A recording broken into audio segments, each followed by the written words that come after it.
Chapter 26. If Su Fengyan heard what his father and master said, he would definitely teach old Huang a lesson.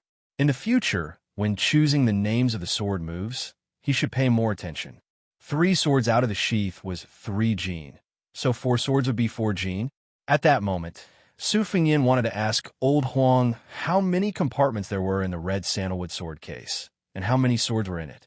The battle ended quickly and unexpectedly. This made His Royal Highness, who had not watched to his heart's content, feel even more unsatisfied. He thought to himself, "Old man, old Huang, you 2 heroes don't feel bad about the palace's architecture. Just tear it down. You don't need to pay for it, right? But life is not as you wish." Su Fengyan could not rush up crying and begging the 2 masters to continue the battle. Swords have no eyes. Life and death is one's own responsibility. Afterwards, after an expert's explanation, His Royal Highness learned that in the battle, old Huang with the case on his back had used 3 swords in the end, a total of 6 moves. It was definitely not like what the storyteller said with his mouth full of saliva in the tea house. The battle between the 2 unparalleled masters must have been dark for several days and nights. In short, it was not shocking, and ghosts and gods would not cry. At that moment, the old man with the sword sat in the dilapidated pavilion with only the base of the platform left. His 2 swords were stabbed into the ground. His face was ruddy, and his hair was white. He shook his head and said, "Let's not fight today." The short and thin old Huang with the case on his back stood on the long embankment. He rubbed his hands and then put them into his sleeves. But in the hearts of most of the spectators, it was extremely absurd. This old coachman who could not even make a fart after being beaten a few times was really a real person who did not show his face to scare people. Su Fengyan was undoubtedly the most shocked. He did not know that it was old Huang who had single-handedly beaten the old man to the bottom of the lake. If not for that, would the great pillar of the country, Su Xiao, be at ease and let his most beloved son travel 6,000 li? Every time his life was hanging by a thread, he still managed to keep his life? Sitting on the ground, the old man shouted to Su Fengyan, "Kid, give Grandpa some wine and meat. After eating and drinking, I will fight with old Ninth Huang for 500 rounds. Whoever loses will go to the bottom of the lake." Su Fengyan could hear the old man's heroic voice from afar. After hesitating for a long time, he still ran to ask the steward to prepare a sumptuous meal. He specially prepared a whole roasted suckling pig and placed it in an oversized food box. Su Fengyan carried it and ran up the long embankment. His footsteps became slower and slower. When he passed by the coachman old Huang, he threw a glance at the old servant, who was still complaining that His Royal Highness had forgotten to reward him with a pot or 2 of Dragon Rock Sungvat. The old servant rubbed his cheeks to indicate that he was fine. Only then did Su Fengyan muster up the courage to step forward and place the food box on the ground in front of the old man. Just now, the steward didn't forget to give His Royal Highness a few crispy cucumbers. The old man didn't stand on ceremony. He tore off a pig leg and stuffed it into his mouth. His mouth was full of grease. After eating live carp with a fishy taste for more than 10 years, the 10-foot-tall old man clearly liked this exquisitely cooked suckling pig. Su Fengyan squatted in front of him and slowly nibbled on a cucumber.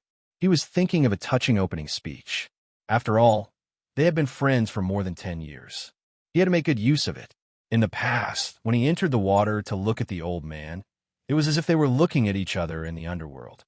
Now that he was finally in the world of the living, he had to come up with a plan. Otherwise, he would be scared witless and take the risk to make such a big fuss. Moreover, he also had to be busy. It was not in line with His Royal Highness' style of doing things. Without waiting for Su Fengyan, whose eyes were secretly rolling around, to finish his little abacus, the old man bluntly said, "Back then, it was the king of Belyong's scheme and old Ninth Huang's strength that made me, your grandfather, live at the bottom of the lake and live a life worse than death.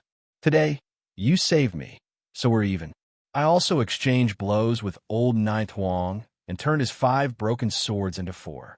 As for Belyong Palace, your grandfather is kind and won't tear it down. Kid, don't expect your grandfather to repay your favor."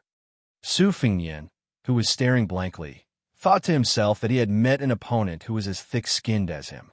He carefully asked, "Old Grandpa, there's wine and meat in the mansion, and old Huang will fight with you.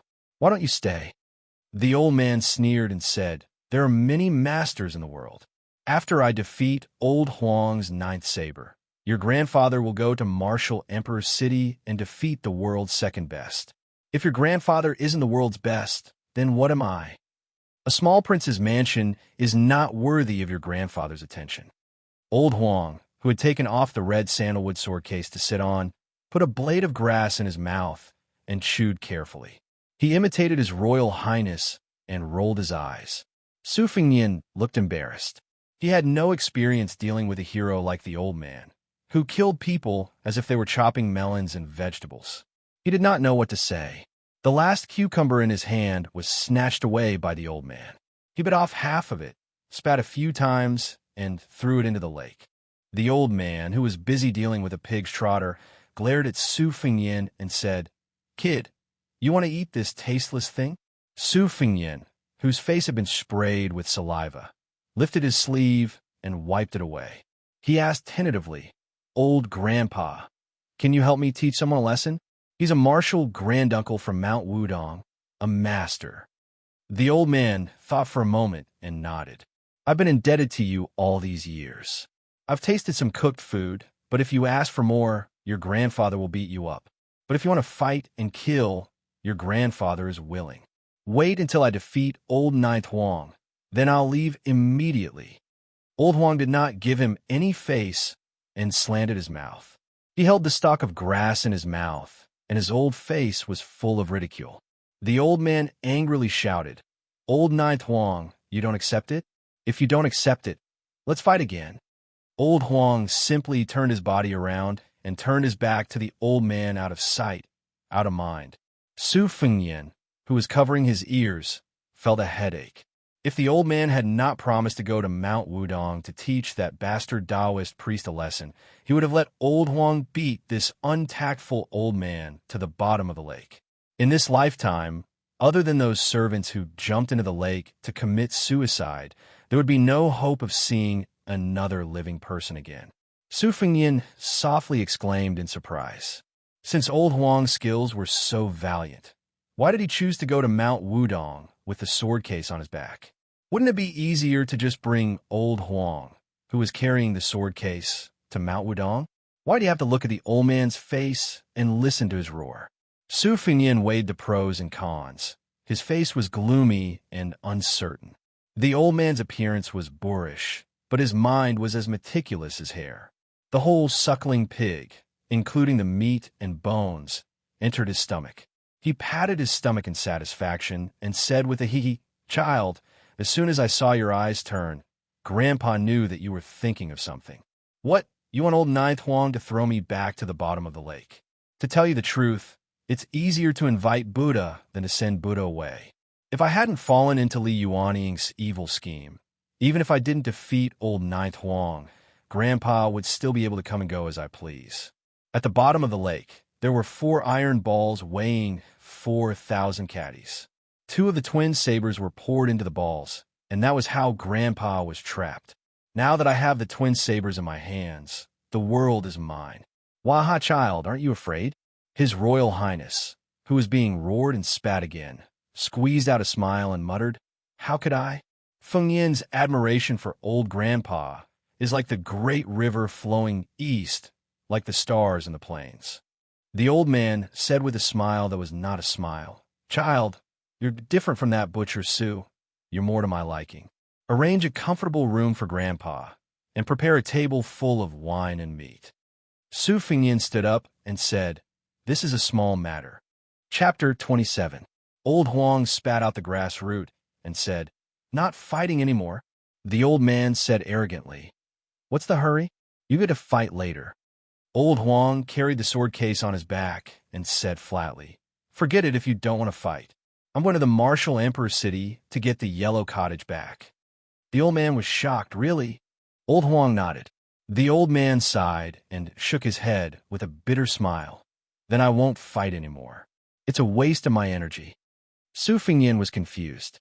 He arranged the huge old man Yuan Zuozong, who was more than 9 feet tall, to stay in a yard. Su Fengyan went to the stable. Old Huang was carrying the sword case and a cloth bag. He was chatting with the date red horse, as if he was saying goodbye. Su Fengyan was surprised. "Old Huang, what's going on?"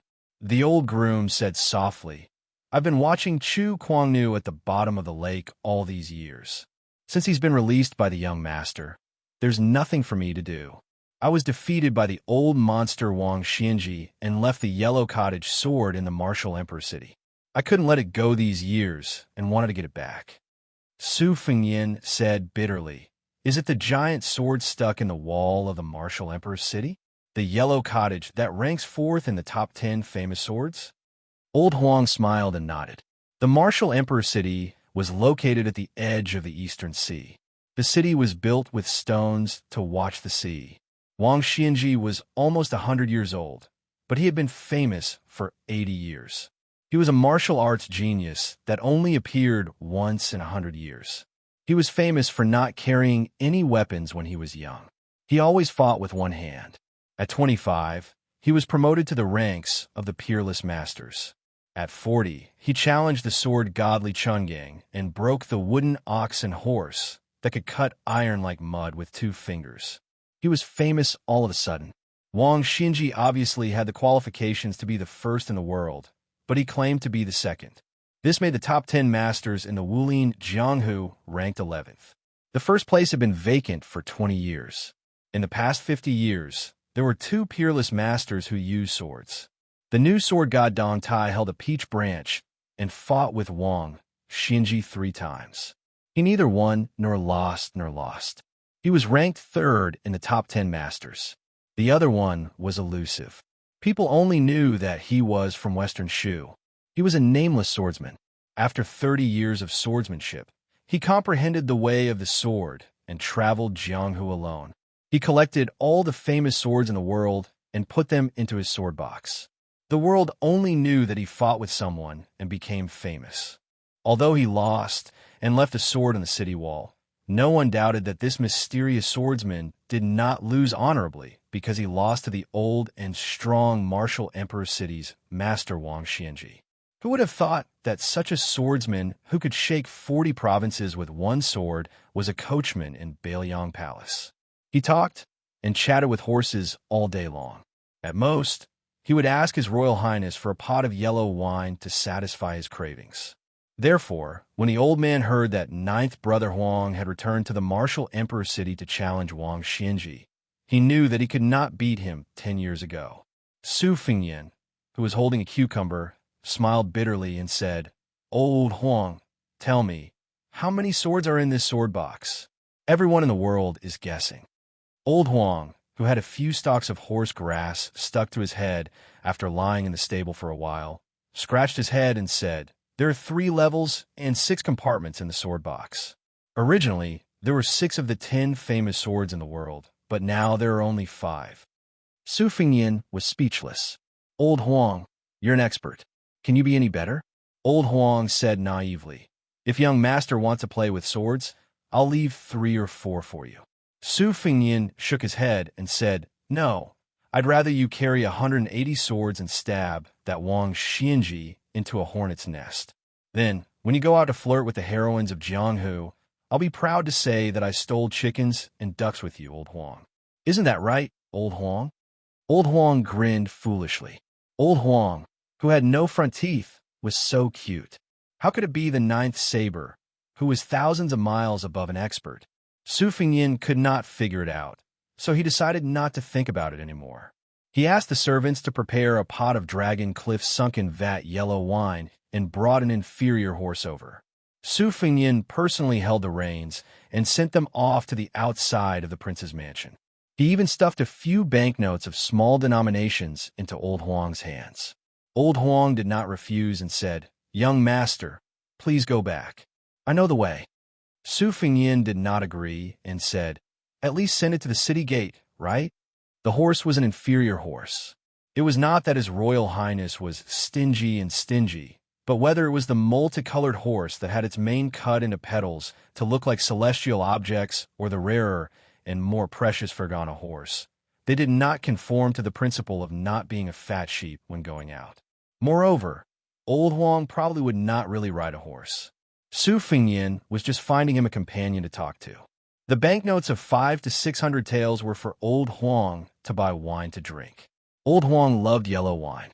It was not known whether it was because his surname was Huang that he liked to drink it, or because he loved yellow wine that his surname was Huang. Old Huang always had some sort of secret on him. However, in Su Fengyan's eyes, old Huang was just the old coachman who carried him forward with difficulty. Huang Jianzhou was secondary. These were his thoughts, but he did not dare to say them out loud for fear of appearing pretentious. From Bailiang Palace to Lingzhou's main city gate, there was an inn no matter how far it was. The captain of the city gate saw His Royal Highness's heavy expression and did not dare to go forward to flatter him. He only hurriedly chased everyone who was queuing up to leave the city to the side, making way for the empty city gate. Su Fengyan, who was leading the horse for old Huang, stood under the wall of the inner city gate. He passed the reins to the old coachman and said sentimentally, "We'll stop here. I won't send you off. Old Huang, is it boring to interact with a wastrel like me, a frog at the bottom of a well?" Old Huang shook his head and stared at His Royal Highness's young and handsome face. He chuckled and said, "It's very interesting. Really, old Huang doesn't know how to flatter. Doesn't young master often say that I speak honestly?" Su Fengyan smiled faintly. Old Huang took out a stack of silk and used charcoal to draw sword forms. There were not many words on each piece, only 2. From sword 1, sword 2, to sword 9. They were crooked like earthworms crawling on mud. He passed it to Su Fengyan and said, "Young master, keep it. In the future, if you see a child with spiritual energy, help me take him in as a disciple. It's more appropriate to snatch a virgin on the streets." Su Fengyan carefully kept it. Old Huang thought for a moment and said with a troubled expression, "Young master, old Huang is not cultured. I don't know how to name my sword. I only know 9 moves. From sword 1 to sword 9. The first 8 moves have been named by the people of the Jianghu on their own. I feel uncomfortable when I hear them. Young master, can you think of one for me?" Su Fengyan did not know whether to laugh or cry. He thought seriously for a moment and said, "The 2 of us walked 6,000 miles and you call it 6,000 miles? If you don't think it's vulgar and not imposing, you can use this." Old Huang gave him a thumbs up and praised, "It's imposing. When I reach Martial Emperor City, I'll tell you this amazing sword name. Maybe even Wang Xianxia will be jealous." In the end, old Huang still led the horse and left with the pot hanging from his waist. Su Fengyan climbed up the wall and looked at old Huang's lonely figure. He shouted at the top of his voice, "Old Huang, if you want to drink rice wine on the way and you can't afford it after spending all your money, just come back. I'll save it for you." The old servant stopped and turned around. He took a deep look at Su Fengyan and shouted their common catchphrase, "Run when the wind blows." Then he ran away in a funny, cute, and silly manner. Sword 9, 6,000 miles. Chapter 28. Su Fengyan led a group of valiant cavalry back to the mansion and arrived at the courtyard where the old man lived. As soon as he entered the room, he saw a table full of delicacies. It was obvious that he was a man who would not be happy without meat and wine. The old man's figure was like a small mountain. Even though he was sitting, his aura was astonishing. Moreover, he had 2 chains and 2 knives. The servants hid in the courtyard and did not dare to approach him. When the old man saw Su Fengyan, he immediately asked, "Kid, did 9th Brother Huang go to the Martial Emperor City to fight old Immortal Wang?" Su Fengyan nodded with a lonely expression. He sat on the stool opposite old Kuei, whose hair was as white as snow, and said nothing. The old warrior laughed. "Kid, I didn't expect you to be a nostalgic master. In this aspect, you are much kinder than your father. Su Xiao, that butcher, not only is full of tricks, he is also sanctimonious. We can share trials and tribulations together, but if you want to share riches and honor together, then you are pulling your mother's eggs. Hey kid, are you angry? With your mediocre skills, you want to fight with me? Without 9th Brother Huang, the Northern Liang Mansion will only be able to fight grandfather if they call out the remaining experts who are hiding in the shadows." Su Fengnian curled his lips and muttered, "Now that old Huang is gone, you dare to call yourself the king of the mountain when there are no tigers." The old man's ears were sharp, but he was not angry. He said calmly, "If you can't beat him, then you can't beat him. There is nothing to be ashamed of." Ninth Brother Huang's swordsmanship is almost on par with Dong Tai, who likes to play tricks with a peach blossom branch. There are so many people who learn swordsmanship in the world. Even the Wu family sword tomb has not produced a swordsman who can fight old Immortal Wang in the past 30 years. I accept my defeat wholeheartedly. Since I was born, other than Dong Tai, who can fight old Immortal Wang to a draw, only Ninth Brother Huang is slightly inferior to him. In the whole world, the number of people who use swords can be counted with 2 hands. The old man's words made Su Fengnian have a good impression of him. He felt that the old man was indeed an expert. How could ordinary people have such breadth of mind? No wonder there were only a handful of experts in the world. It was excusable that he could not become an expert. But just as Su Fengnian started to admire him, old Kuei's words ruined the image of an expert that he had inadvertently built up. "Kid, where can you find a more spacious toilet? Grandpa can't get used to sitting in the lavatory inlaid with gold and jade. I've been stuck at the bottom of the lake for all these years, and I can't even relieve myself when I want to. You can probably smell it from miles away." Ha! Looking at the old man, whose mouth was still stuffed with barbecued meat, he wanted to go to the outhouse to smoke people. Su Fengnian's face was stiff and twitching. He got up and called for the servants to lead the old man, who was mopping the floor with chains and giant sabers, to the outhouse. His Royal Highness quickly ran away like the wind. Along the way, he kept cursing, "Expert your mother." Wudong Garden was the place where Su Fengnian grew up. Because of the ancient saying, "A phoenix does not rest unless it is a tree." The great pillar of the country, Su Xiao, always liked to say earnestly, "Son, when your mother gave birth to you, she had a dream that a phoenix entered her stomach. You are a natural talent. If I don't love you, who should I love?" At first, Su Fengnian would refute. Then why didn't any expert say that I was a martial arts prodigy? Su Xiao would explain, "True experts are those who are not willing to move once they take root in a place. Look at Wang Xianxia and those old swordsmen of the Wu family sword tomb. Which one of them would come out and claim to be an expert? Those who come out to make a living are all liars. How could they see through my son's natural talent?" After Su Fengnian's ears grew calluses, he simply ignored this. He felt that as the heir of the only prince with a different surname in the dynasty, he didn't need to roll up his sleeves and beat people up. However, in his heart, he was still a little envious of those heroes who jumped onto roofs and vaulted over walls and competed on the roofs of the city walls when they had nothing to do. As for now, after seeing the godly skills of horsekeeper old Huang and the white-haired old man, he couldn't help but feel a little regretful. He had heard that in the Jianghu, there were only a handful of immortal couples. The man's skill was unparalleled, and the woman's martial arts were unparalleled. When had he ever heard of the man being handsome and the woman having unparalleled martial arts? When Su Fengnian entered Wutong Garden, his gloomy mood lightened. A maidservant named Bluebird came up to greet him. Her delicate arm was embroidered with precious shoe embroidery, and the 6-year phoenix, spear falcon, was perched on it. When she saw His Royal Highness, she smiled sweetly and said, "Young master, Sweet Potato has already warmed the bed. Green Ant is lying on the chessboard, waiting for young master to play with her." Su Fengnian stretched out a finger to tease the spear falcon. He smiled as he entered the room. Outside the room, 2 beautiful maidservants had already taken off his outer robe for him. There were a total of more than 20 maidservants in Wudong Garden. The maidservants originally had elegant names like Red Musk or Brother Parrot. However, after His Royal Highness returned from his travels, other than Bluebird, who was a little luckier, most of the others had their names changed. Even the maidservant Red Musk, who had always been favored by His Royal Highness because of her delicate fragrance, was not spared. Her name was changed to the unbearably vulgar Sweet Potato. There were others who were even more unlucky. For example, Bygone, who had the same name as Liquor. The most unlucky one was a maidservant who had received the name Cucumber because she liked yellow clothes. After entering the inner room, Su Fengnian jumped onto the bed and burrowed into the blankets. He hugged a beautiful woman in her prime. The entire blanket was filled with fragrance.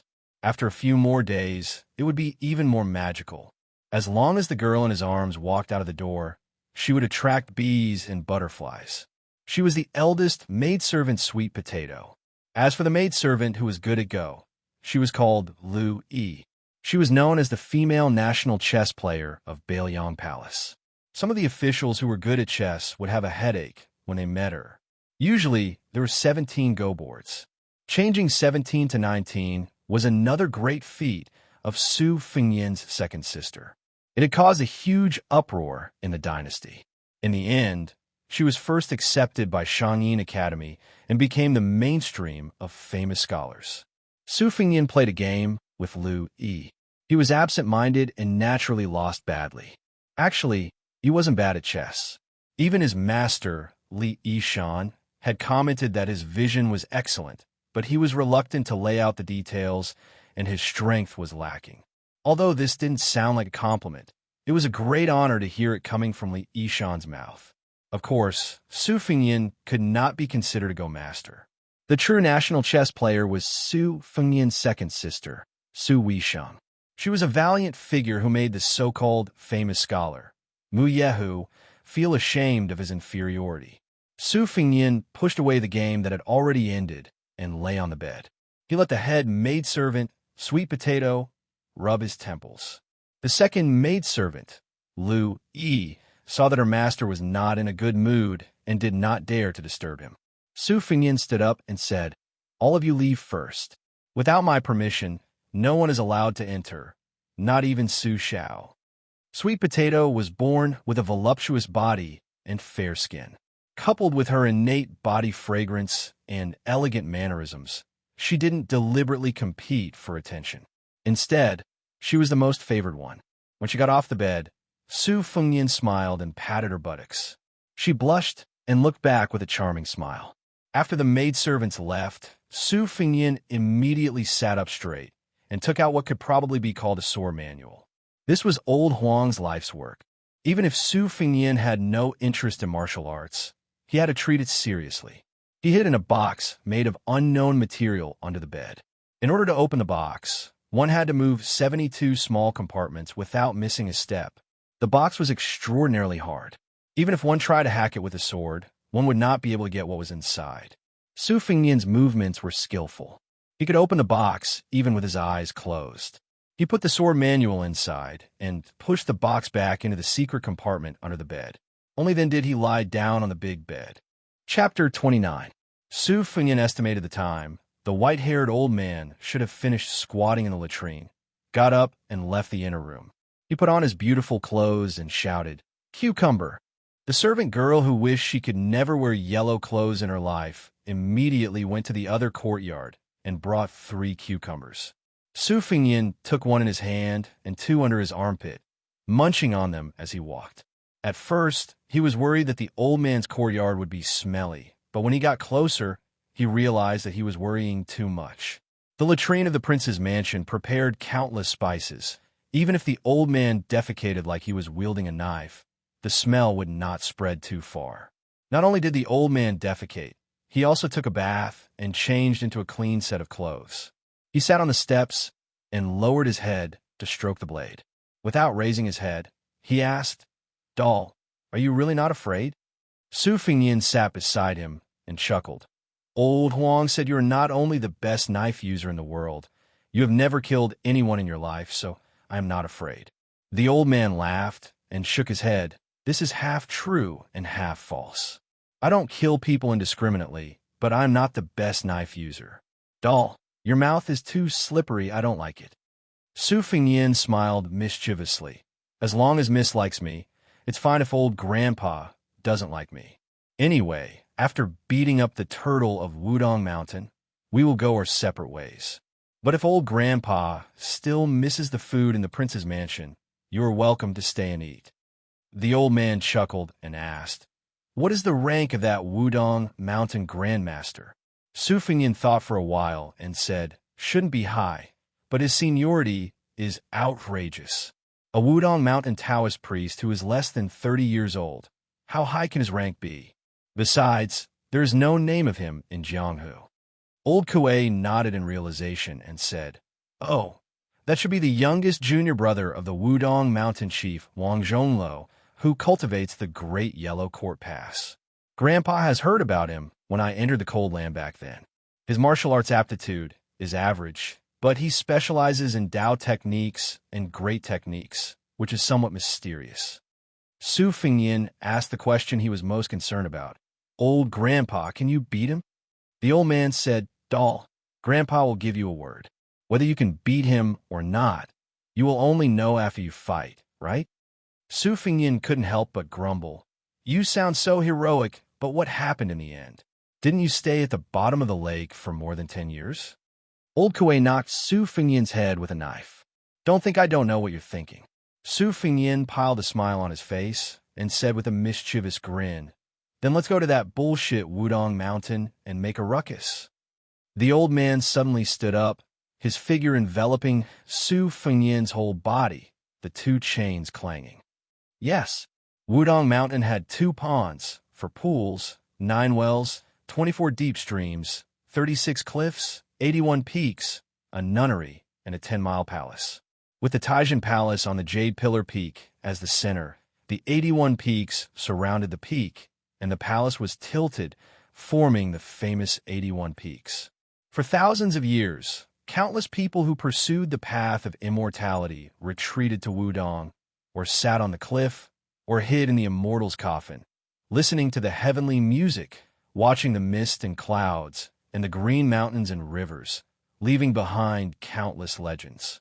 Wudong was the Taoist holy land of the previous dynasty, firmly suppressing Mount Longhu.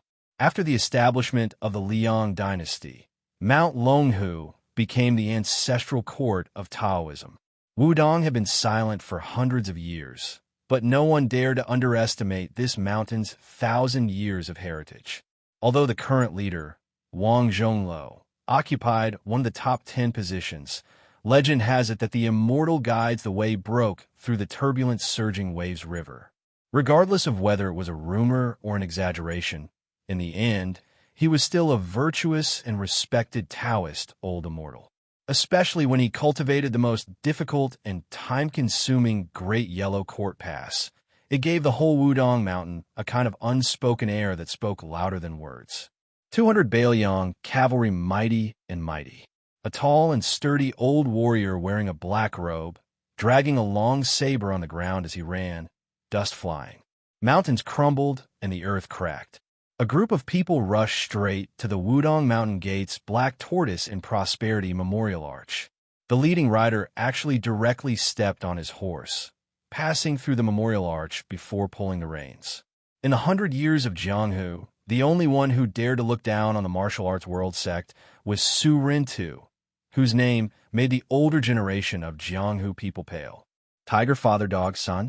His Royal Highness Su Fengnian, riding on a vigorous Bailiang military horse, laughed self-deprecatingly. Looking at the group of Taoist priests who were attracted by this grand formation, he gloomily shouted, I'll give you half an hour. Make that green ox rider roll out. This group of Wudong Mountain Taoist priests was in a difficult position. It wasn't that they didn't know that there was a martial granduncle on the mountain with the same seniority as Jade Pillar Peak who liked to ride the green ox, but they were only ordinary Taoist priests of the Jade Pure Palace at the foot of the mountain. Not to mention that they couldn't move that martial granduncle. Even if the martial granduncle was easy to talk to, it would take at least half an hour to run to Taishan Palace, and 2 hours to go back and forth. The incoming people were aggressive. Could they wait? Jade Pillar Peak was divided into 2 big and small lotus peaks. The big lotus peak had more than 10 heavenly paradises for secluded cultivation, while the small lotus peak on one side of the cliff belonged to one person by default. This person was brought up the mountain by the previous generation's Wudong sect leader at the age of 5 and was accepted as a secluded disciple. At a young age, he became martial brothers with the current generation's sect leader, Wang Zhongluo. Wudong Mountain's 9 palaces and 13 temples, The majority of the several thousand yellow-crowned Taoist priests who saw this young man had to respectfully address him as martial granduncle. The younger ones even had to call him Taisheng, martial granduncle. Fortunately, this young ancestor had never left the mountain. He had only seen the memorial arch of the black tortoise Dang Xing when he entered the mountain. Afterwards, he had never approached it, nor did he even look at it from afar. For the past 20 years or so, if he wasn't at Jade Pillar Peak's Tai Ching Palace, then he was at Big and Small Lotus Peaks riding the green ox. Those who were lucky enough to see his true appearance would all return and tell others that his martial granduncle had an extremely good temper, was extremely knowledgeable, and was extremely elegant. The mountain gate was noisy, but on the edge of Small Lotus Peak's precipitous cliff, the Turtle Camel Tablet, it was very quiet. A young Taoist priest with an elegant appearance was lying on the back of a stone turtle, basking in the sun. He waved his hand, and a green ox grazing in the distance came forward. Several volumes of Taoist scriptures were hanging from the ox's horns. He took one down and was just about to flip through it when he suddenly pinched his fingers and jumped off the turtle's back. He found a withered branch and drew a dense array of heavenly stems and earthly branches on the ground. His expression slightly changed, and he continuously muttered to himself before finally sighing heavily. He carefully tidied his Taoist robe's sleeves and collar, flipped over the ox, and rode down Small Lotus Peak with a book hanging from its horns. He was half chanting and half singing, straight as a string dead on the edge of the road. Curved like a hook, conferred the title of Marquis, who drags the tail along the way, who leaves the bones in the hall.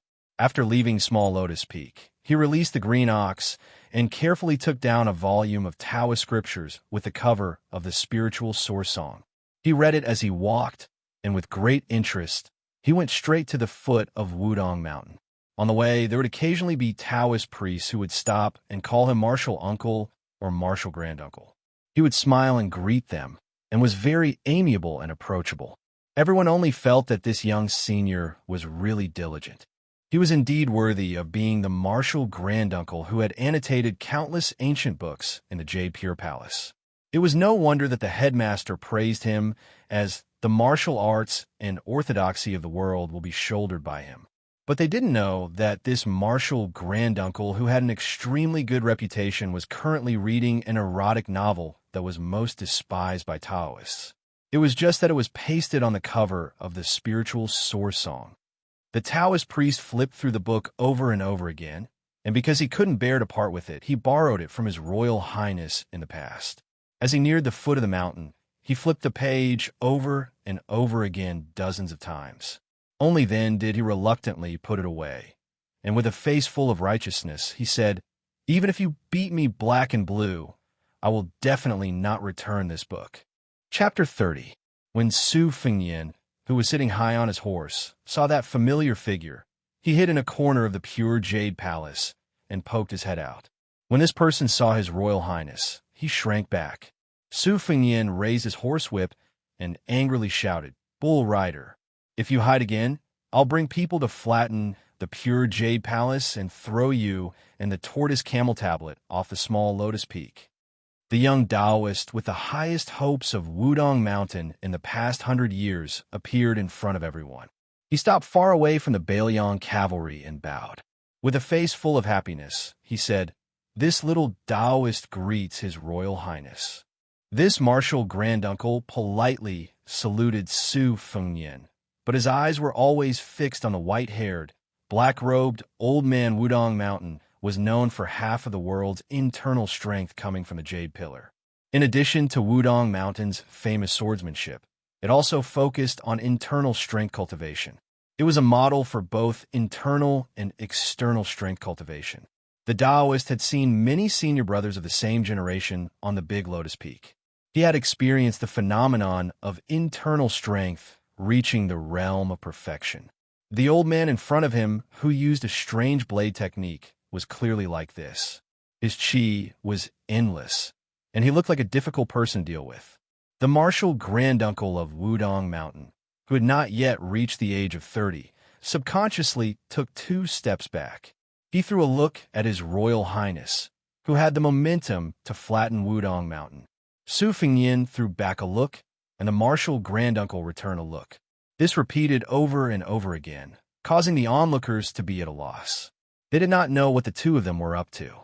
In the end, in the eyes of the pure Jade Palace's Taoist, the martial granduncle had undoubtedly won.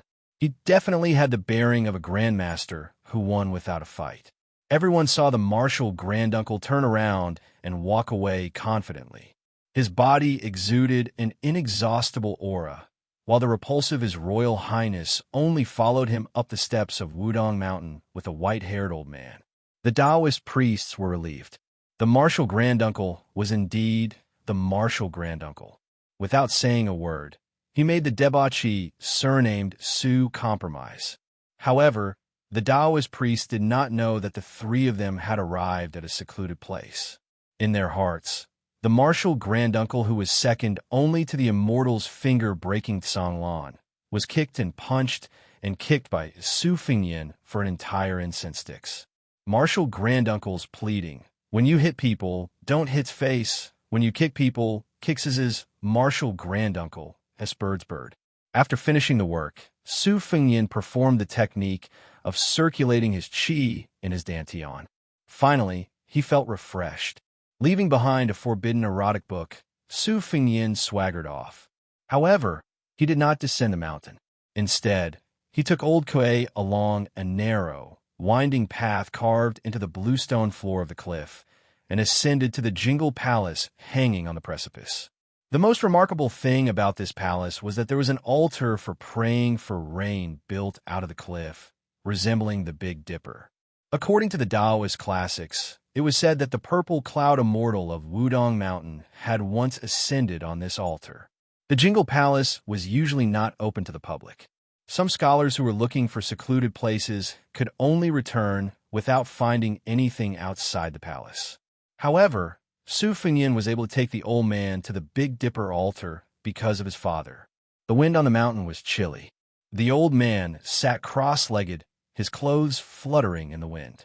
He narrowed his eyes and looked at the distant peak and the sea of clouds. With light steps, Su Fengyin stood behind the old man with the saber. Only then did he stabilize his body. He could barely open his eyes and could only sit down, coincidentally hiding in the old man's shadow. Su Fengyin strenuously shouted, "Old Grandpa, how's that little Taoist skill?" The old man seemed to be puzzled and said, "His martial arts are mediocre. He seems to be the same as you. It's a pity that father and mother gave him such a good physique. As for the Tao technique, I don't know how to test it. I don't know, but it shouldn't be too bad or too good. Most of the difficult things in the world can't escape the path of sailing against the current. If one is not willing to endure hardships, how can one become a talent? It's strange. Why did Wudong Mountain choose this material? Could it be that it's the same as the descendants of the Zen sect? I can't figure it out. I can't figure it out." Su Fengyin was even more puzzled. He asked, "Can this Tao technique be eaten, or can it be used to kill people?" The old man thought for a while and laughed. "Kid, you asked the wrong person. It can't be used to kill people." The young Taoist from Wudong Mountain, who was of the same generation as the supreme leader, put his hands into the sleeves of his Taoist robe and stood at the edge of the altar. However, he refused to step on the 7 stars and smiled as he gave the answer. Looking at his figure, he wasn't like the old man who was as immovable as a mountain, nor was he like Su Fengyin who was stumbling. He only swayed with the wind, swaying and swaying. The amplitude was not too big nor too small. Su Fengyin's eyes were poor. He didn't see the knack. He just turned around and stared at the bull-riding Taoist who made his sister leave Bailiang with regret. He asked gloomily, "Hong Shi Xiang, why don't you want to go down the mountain and walk through the Black Tortoise will prosper Memorial Arch?" The youngest ancestor in Wudong Taoist's 1,000-year history grinned, his face blushing with embarrassment. He said, "I came up the mountain when I was 5 and learned a little bit of divination when I was 8. Master told me to calculate a little every day, a little every month, and a big one every year to calculate when I can go down the mountain and when I need to go into seclusion on the mountain. But ever since I learned this knowledge, there hasn't been a day that I don't need to go into seclusion." Su Fengyin didn't take it seriously. He sneered, I heard that your master set a rule for you before he died. If you don't become the best in the world, you can't go down the mountain? Then it seems like you won't be able to go down the mountain for the rest of your life. The Taoist with an extraordinary name still kept his hands in his sleeves and laughed. It's true that I'm the best in the world, but I eat the most and read the most. Master didn't say that I'm the best in martial arts. There will be a day when I go down the mountain. Su Fengnian got up with difficulty and looked in the direction of Jiangnan. He said softly, but at that time I'll be old. When we meet again, white hair will meet white hair. Is it useful? Hong Xixiang closed his eyes and didn't say anything. Su Fengnian let out a long breath and snorted coldly. He walked out of the altar and passed by the Taoist priest. He stopped and asked, What do you think of my sister? The Taoist priest, who had been in the lapis lazuli world for as long as he could remember, said softly, She's the best. Su Fengnian walked out of the Jingle Palace with an expressionless face. Behind him, the old man with the fierce blade seemed to be deep in thought. Zhao Xixiang waited for His Royal Highness to walk away. Then he squatted down in an inelegant posture and rested his cheeks on his hands. He was lost in thought and muttered to himself, Red beans grow in the southern kingdom. Spring comes and the branches grow and wither in winter. It's better not to miss than not to miss. Above the Taoist priest's head, dozens of red-crowned cranes full of spiritual energy circled and cried, making him look like a celestial immortal. He suddenly clutched his stomach and said with a frown, I'm hungry again. When they were going down the mountain, the old man suddenly clicked his tongue and said, Interesting. That little cow-nosed Taoist priest has some skills. Su Fengnian wasn't very interested and asked perfunctorily, What do you mean? The old man said uncertainly, That kid cultivates the supreme way of heaven.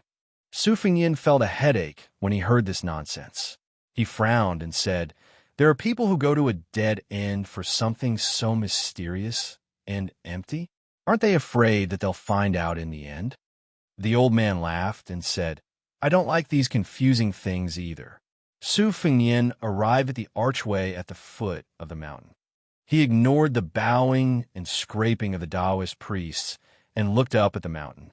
He scolded, That turtle hiding in its shell. 200 cavalrymen, standing respectfully at the foot of the steps, saw His Royal Highness and mounted their horses again. Their movements were neat and clean without any superfluity. The Bailion cavalry were all equipped with angry horses and fresh armor. Every year, they would be dragged to the border by the Great Pillar State for actual combat training. In addition, the Liangdi people were valiant and many of the women were good at archery and horse riding. This was their most unique advantage. For example, Su Fengnian's elder sister Su Jihu was adept at riding and archery since she was young, not to mention his second sister Su Weisheng. Not only was her horsemanship excellent, her swordsmanship was even better. She was better than apes and monkeys and had the reputation of being an antelope. She started killing people at the age of 13 and had cut off nearly 100 heads. The Liangdi people were warlike since ancient times. Therefore, in the eyes of experts, the Bailion cavalry was far more powerful than the troops and horses under the king of Yin Lu and king of Jiaodong. They deserved to be called the lions of 100 battles. The old man waited for Su Fengnian to mount his horse. He laughed and said, Kid, I won't go back to the palace. Without Huang Laojiu, it's really boring. Su Fengnian blinked his eyes and persuaded, Why don't you wait for me to reach adulthood first? Without old grandpa, Fengnian would have died at the bottom of the lake. There's still about half a year left. I'll prepare some good food and drink for old grandpa. I'll repay your life-saving grace as much as I can. Okay? The old man thought for a moment and then nodded his head in agreement. It could be seen that this saber hero actually did not dislike the Bailion's most important disciple in front of him. They galloped all the way back to the palace. When they just entered the city, it started snowing heavily for no reason. It was crazy. Su Fengnian was shivering from the cold. When they reached the door, the eager gatekeeper tactfully handed over a top-grade fox fur coat with both hands and carefully put it on His Royal Highness. He was more attentive than serving his own parents. Su Fengnian mumbled. He didn't know if old Huang had brought enough clothes. After saying goodbye to the old man, He went straight to Yu Youwei's courtyard alone. A beautiful woman was left out in the cold. It was too wasteful for her to admire herself all day long. It was not good. It was not in line with Su Fengyan's temperament of watering flowers. On the way, he passed by Jiang Ni's poor residence that could not be considered a courtyard.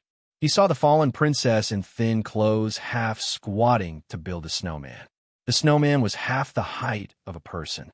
After she finished, she did not look happy when she saw the snowman.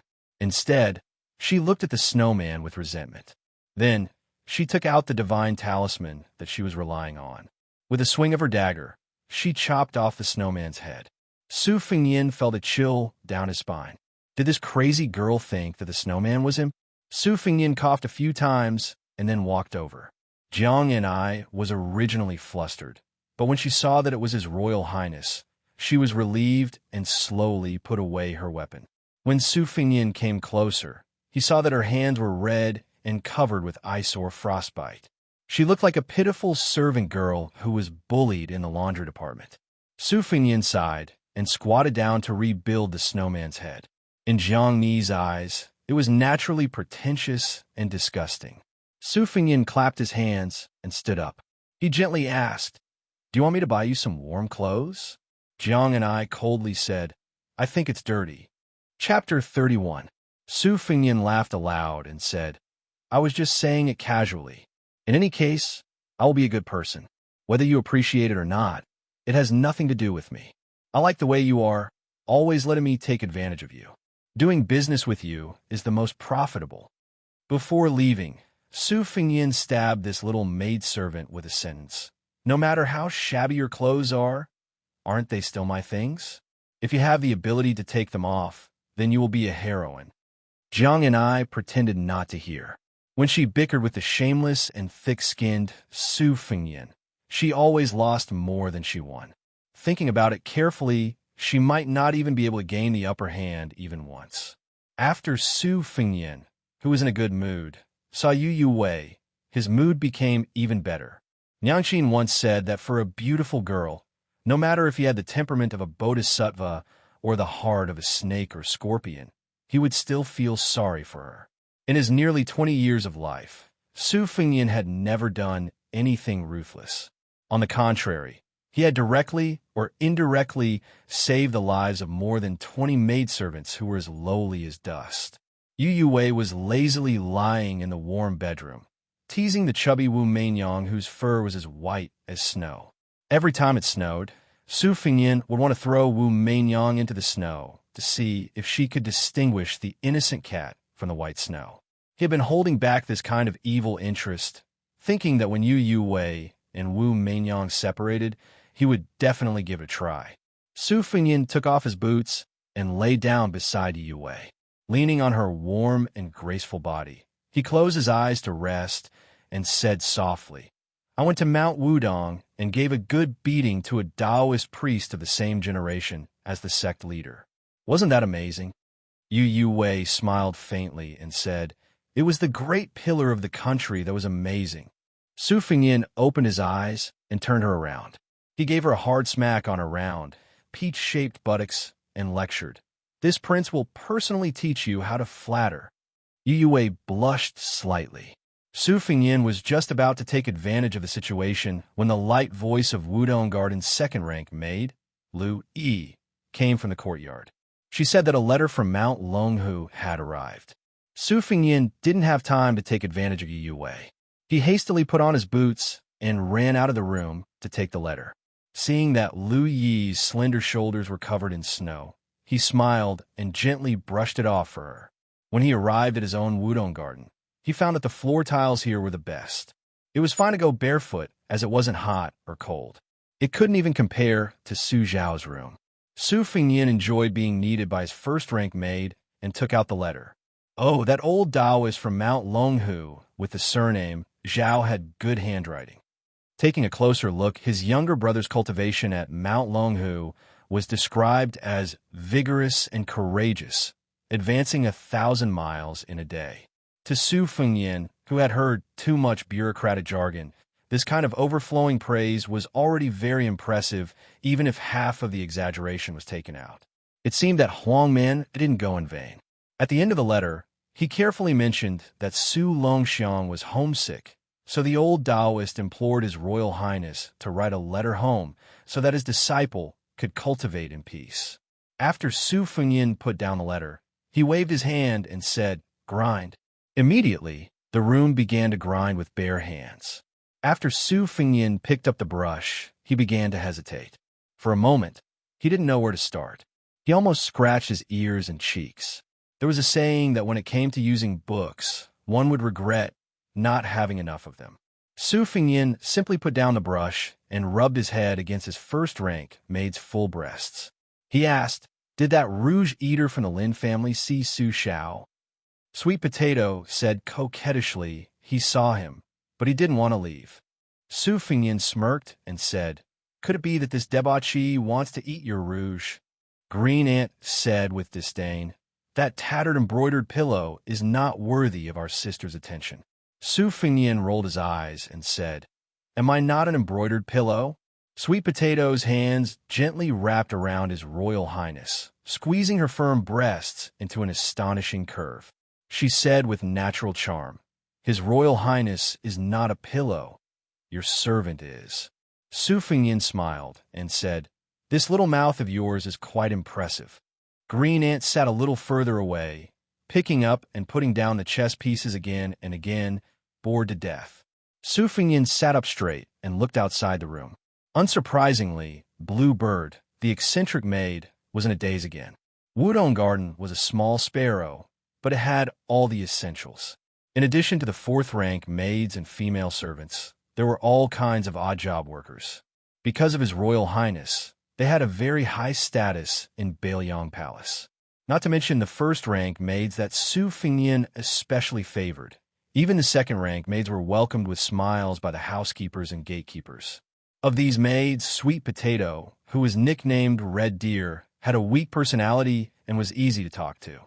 Blue Bird was the complete opposite. She was respectful and close to Su Fengyin, but she did not follow blindly. Su Fengyin had been mischievous since he was young and had caused trouble many times.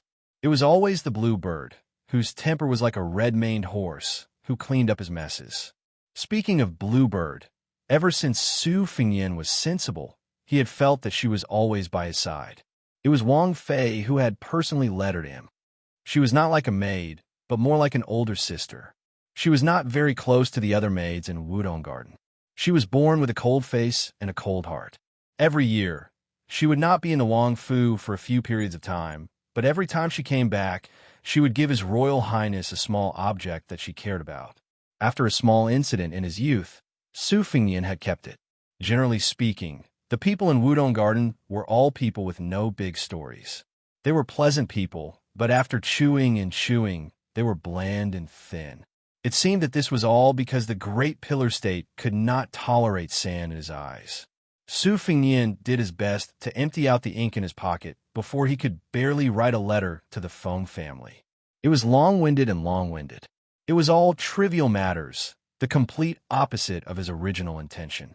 In the end, he had to comfort himself that if he wrote too profound, Huang Manor would not understand.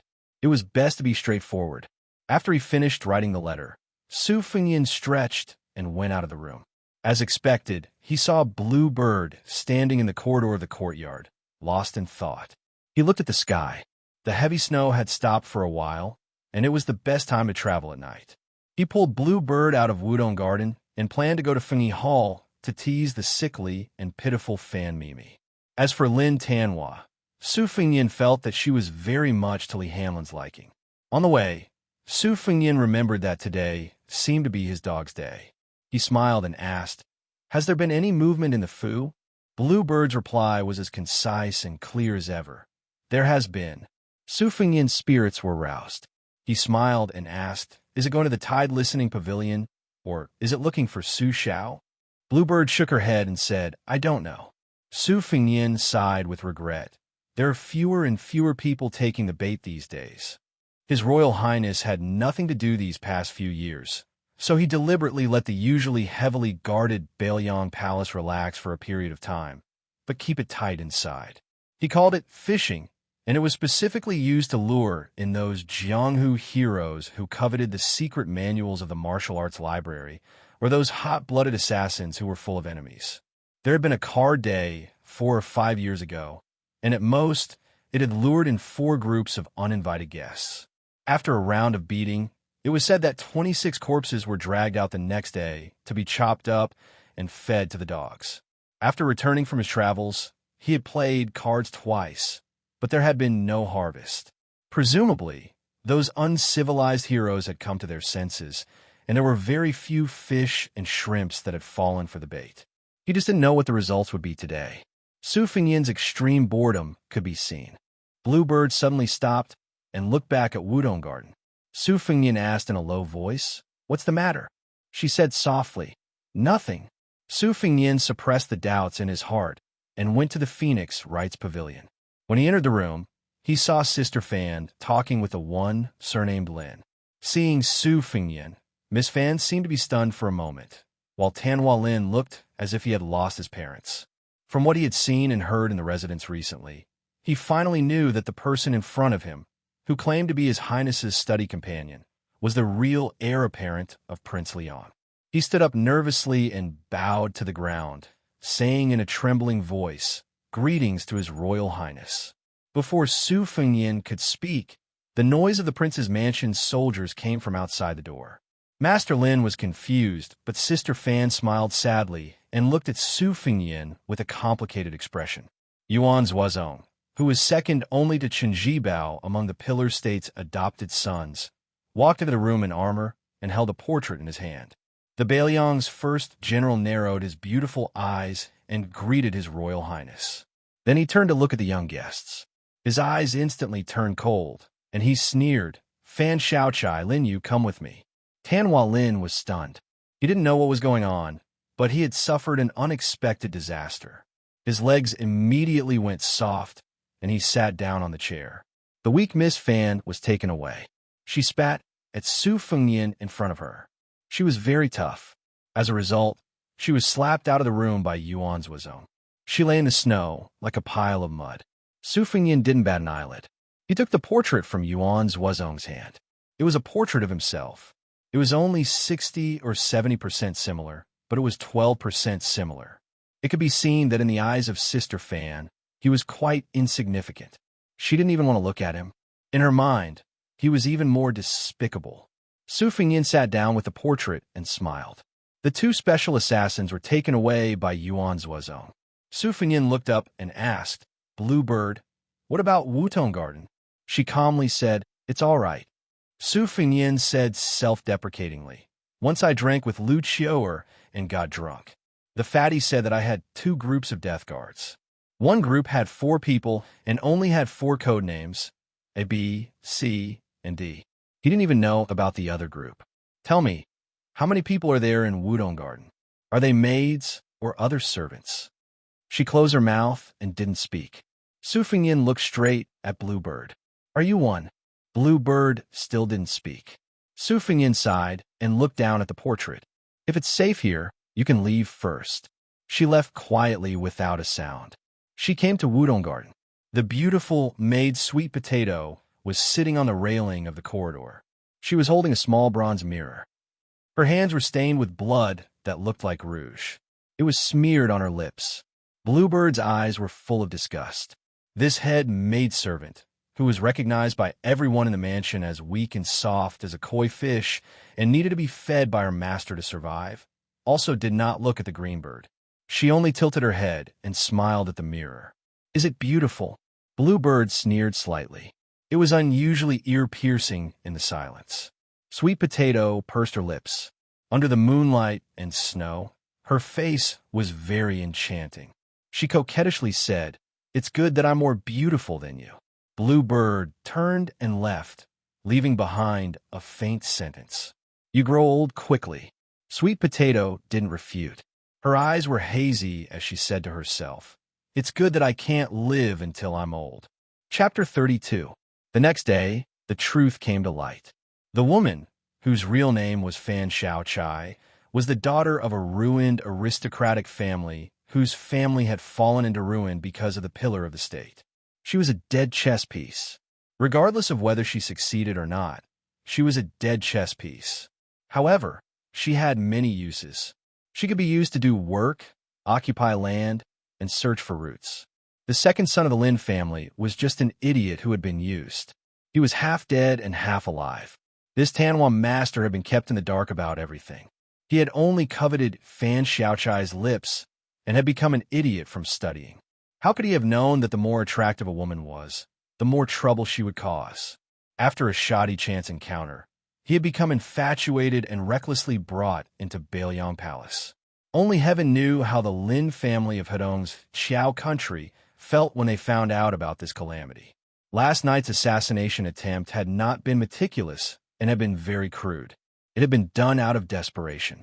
Miss Fan, who had entered the palace, had used the opportunity of sightseeing to draw a map of the palace and a portrait of heir Su Fengyan. Then, she had found an opportunity to assassinate him. However, their calculations were far inferior to those of the Liang Palace, and they had all suffered. As for the fate of the mastermind behind the woman surnamed Fan and the Qiao country's Lin family, Su Fengyan, who was currently sitting in the tide-listening pavilion warming wine, could not be bothered to pay attention to them. He only wanted to know if Fan Xiaochai regretted dying for a man she had never met. Su Fengyan did not have any pity for these people who were like moths to a flame. Beautiful women in the world were always like bamboo shoots after the rain and grass at night on the grassland. When one batch was gone, a new batch would pop up the next year. It would be impossible to get rid of all of them. If one were to go after them with pity, wouldn't that be tiring? Su Fengyan really did not have the leisure to do so. Moreover, after 3 years of hardship and traveling, Su Fengyan had also learned a lot about the shallow ways of the world. He remembered that he met a young swordsman who shared the same bad habits as him. That guy always liked to talk about how being merciful to the enemy was the same as risking one's life. It was said that he had learned it from some senior swordsman who had failed to achieve success. Every time he talked about it, his saliva would splatter everywhere, and it would always spray all over Su Fengyan's face. Su Fengyan still remembered that fellow who could not afford an iron sword and could only carry a wooden sword. Every time he saw a ranger with a sword on the street, he would look at him like a flower thief who had bumped into a beautiful woman.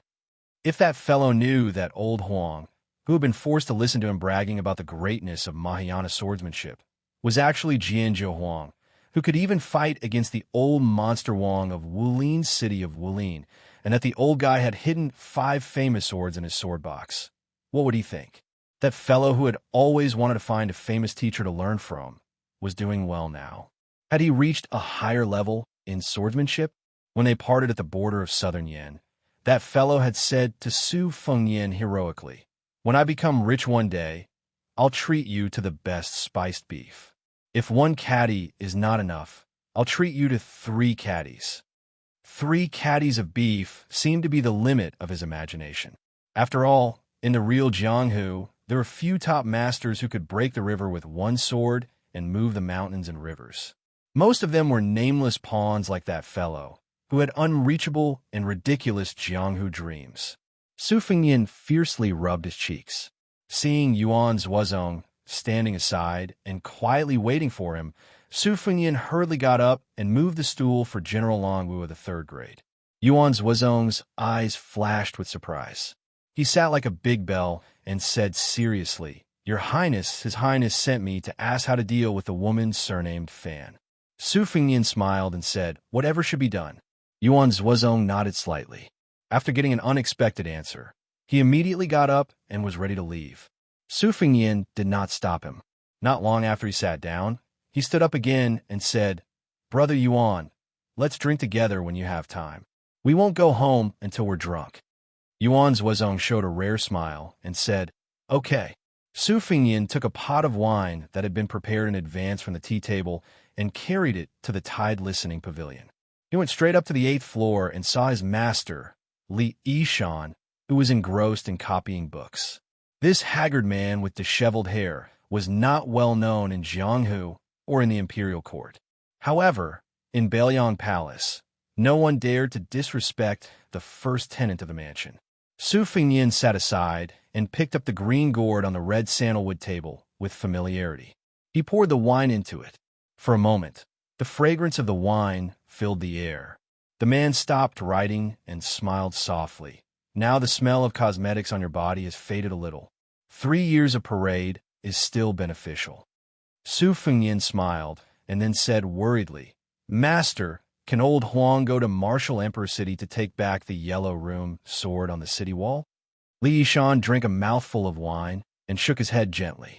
Su Fengnian said in shock, Old Kuei at the bottom of the lake is already unparalleled, and old Huang is obviously a notch stronger. Then wouldn't Wang Xianxia, who proclaimed herself as the city lord of the Eastern Sea, be truly invincible? Li Yishan held the green gourd and stopped drinking. He just sniffed and said slowly, Invincible in the world? There's a group of people above the first grade. Wang Xianxia has been immersed in martial arts all his life and is close to the mysterious realm. However, he is not invincible. Now the martial arts world is divided by heroes. Each has his own merits. The scene of one person standing at the top will not appear now, nor will it happen in the future. Moreover, the extreme of martial arts is just touching the threshold of the way of heaven. Moreover, martial artists outside the imperial court have little influence on the general trend of the world. Otherwise, the Bailiang cavalry would not have trampled the entire Jianghu. If you don't want to learn martial arts, the Great Pillar State will not force you. I don't care either. That's it. If millions of soldiers bow their heads, it's better to be a fearful national thief. A civil official may be able to interfere with the government, but an ordinary man will not cause chaos in the country. Su Fengnian laughed involuntarily. For more than 10 years, the Liang dynasty has been tirelessly spreading this sentence that kills without spilling blood.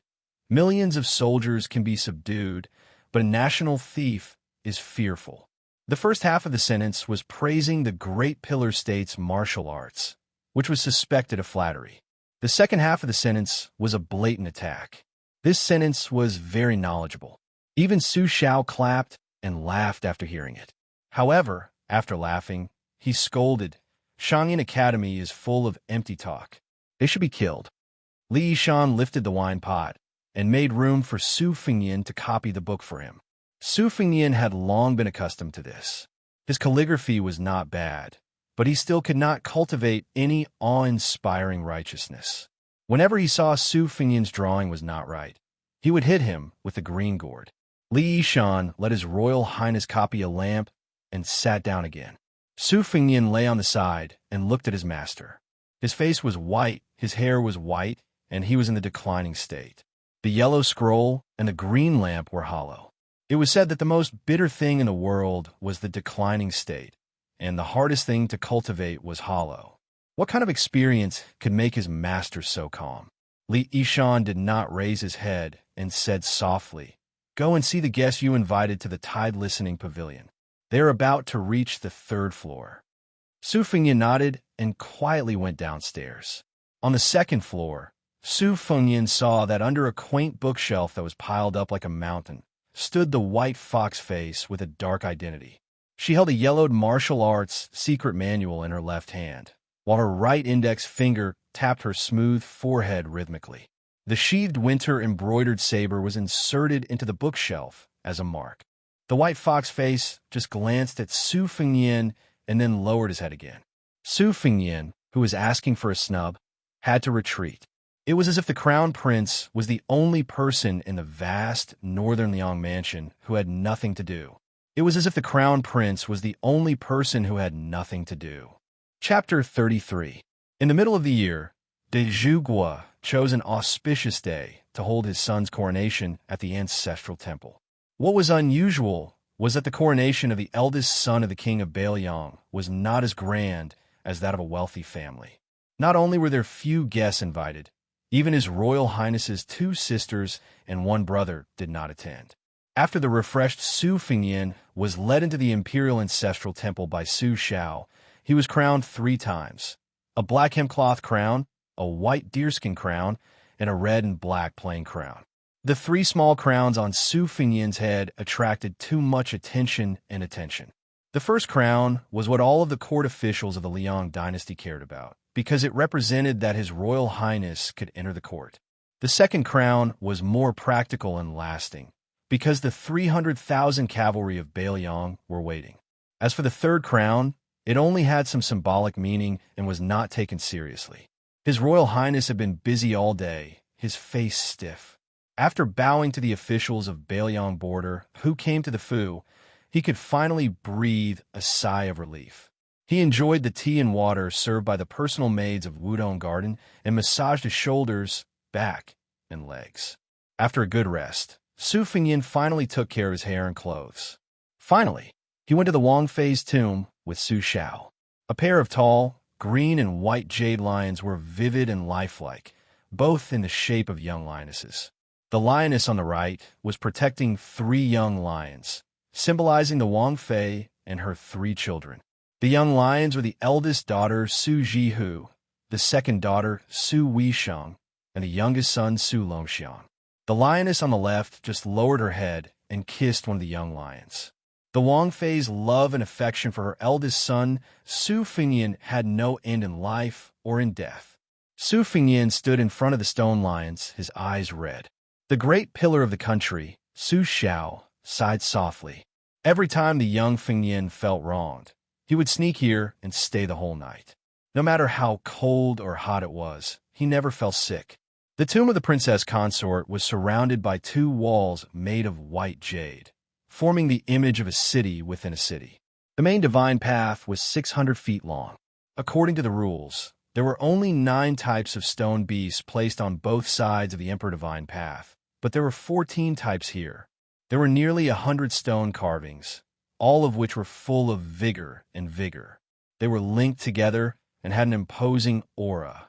Other than that, the height of the mausoleum and the scale of the underground palace far exceeded that of any of the vassals in the dynasty. Furthermore, the mausoleum was constructed with a dressing table and 2 maids' tombs that were unique and unprecedented. When a mausoleum was first built, it was criticized by countless people. The emperor's imperial study was filled with impeachment memorials almost overnight, but they were all suppressed and ignored. The crippled Dezhuguo stood silently in front of the grave. After Su Fengyin paid his respects, he squatted in front of the grave and said softly, "Father, I'll stay a little longer." Dezhuguo said gently, "Don't catch a cold. Your mother will be worried." Su Fengyin grunted in acknowledgement. The king of Bailiang walked on the main divine path and counted silently in his heart. It was exactly 365 steps. This one and only Dezhuguo, who was powerful enough to overturn the court, clearly remembered that when he first entered the court and received his title, he walked from the red-painted door to the door of the Kuenji Hall. The first time he was young and vigorous, he walked 284 steps. Later on, when he got older and was crippled, he walked more and more, slower and longer, but he never exceeded 365 steps. After 40 years of military service, he had reached his current position. Su Xiao had a clear conscience and did not fear the heavens, the earth, or the gods.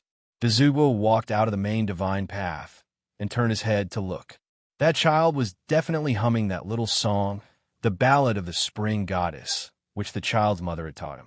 Su Xiao thought of the secret letter that had been urgently delivered to his desk last night in the middle of the night.